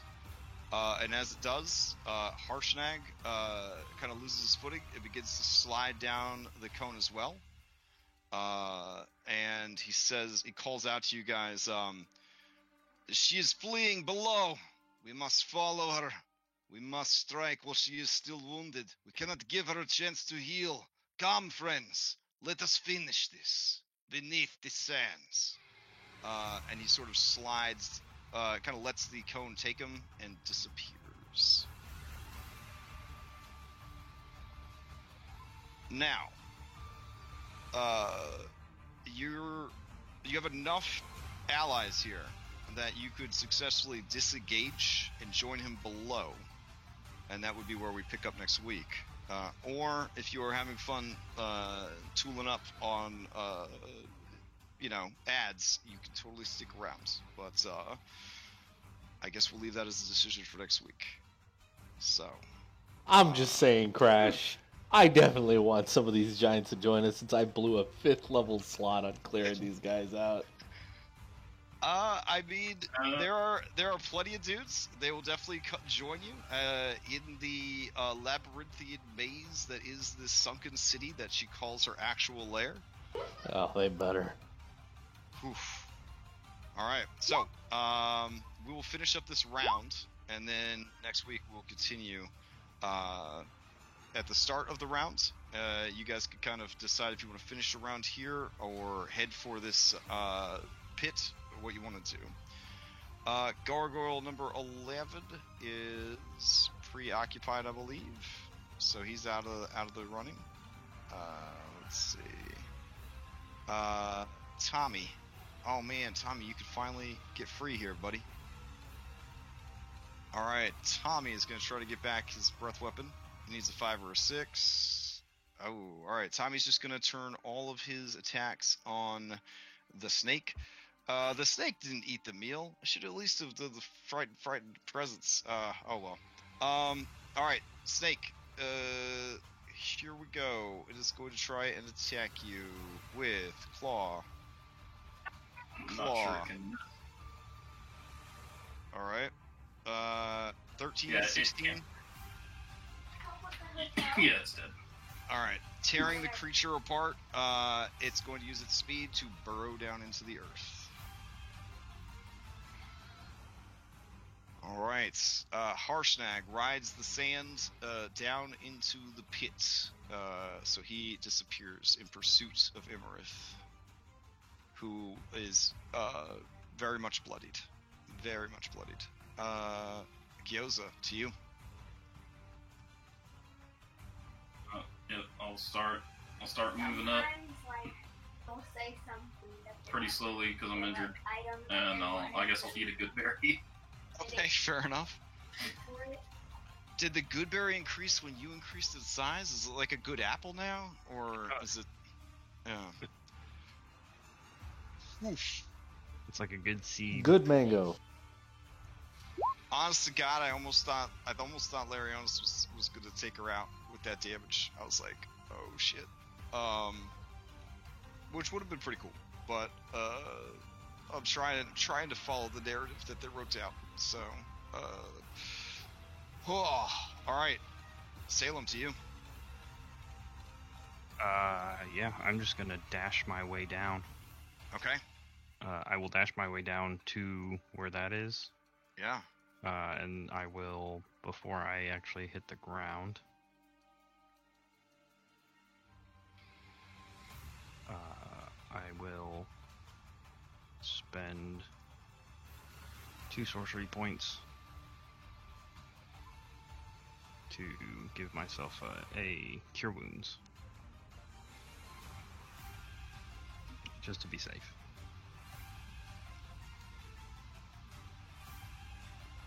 Alright. A little extra.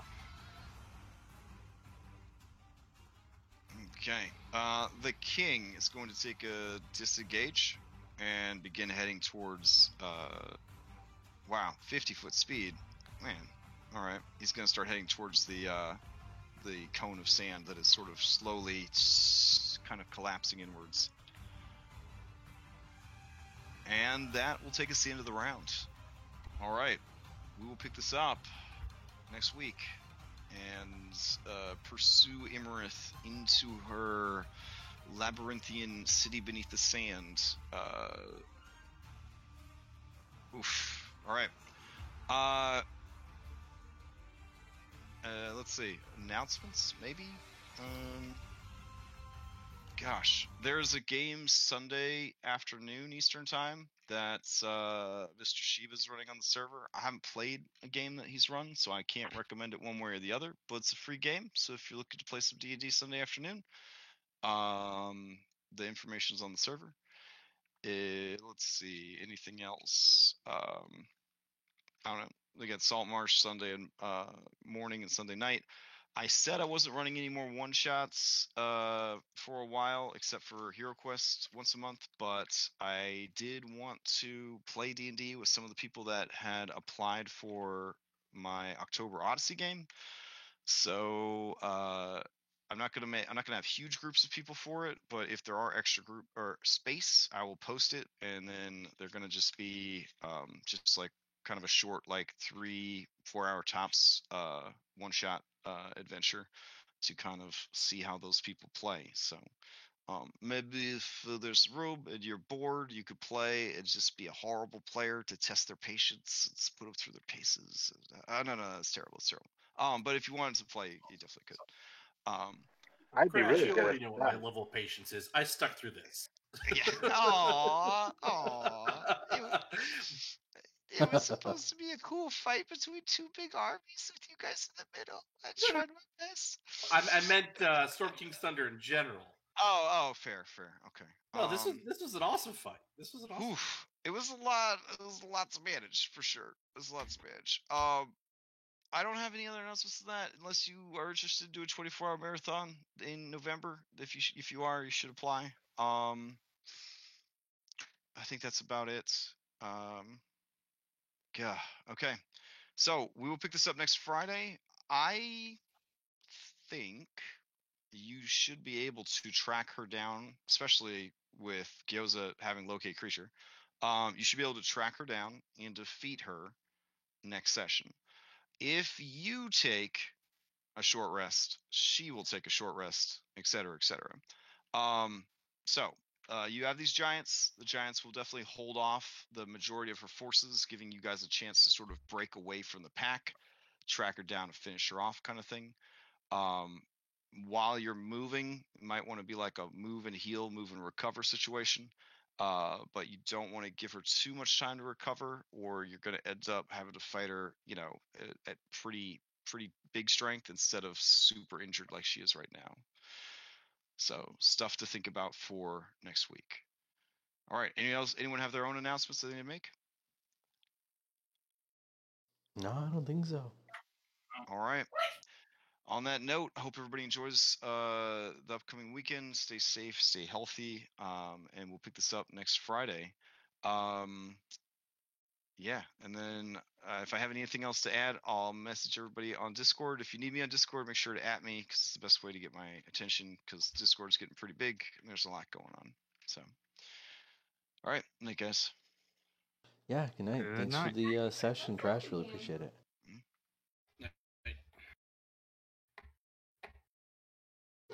All right, that's the end of the session. Thanks, guys, for coming.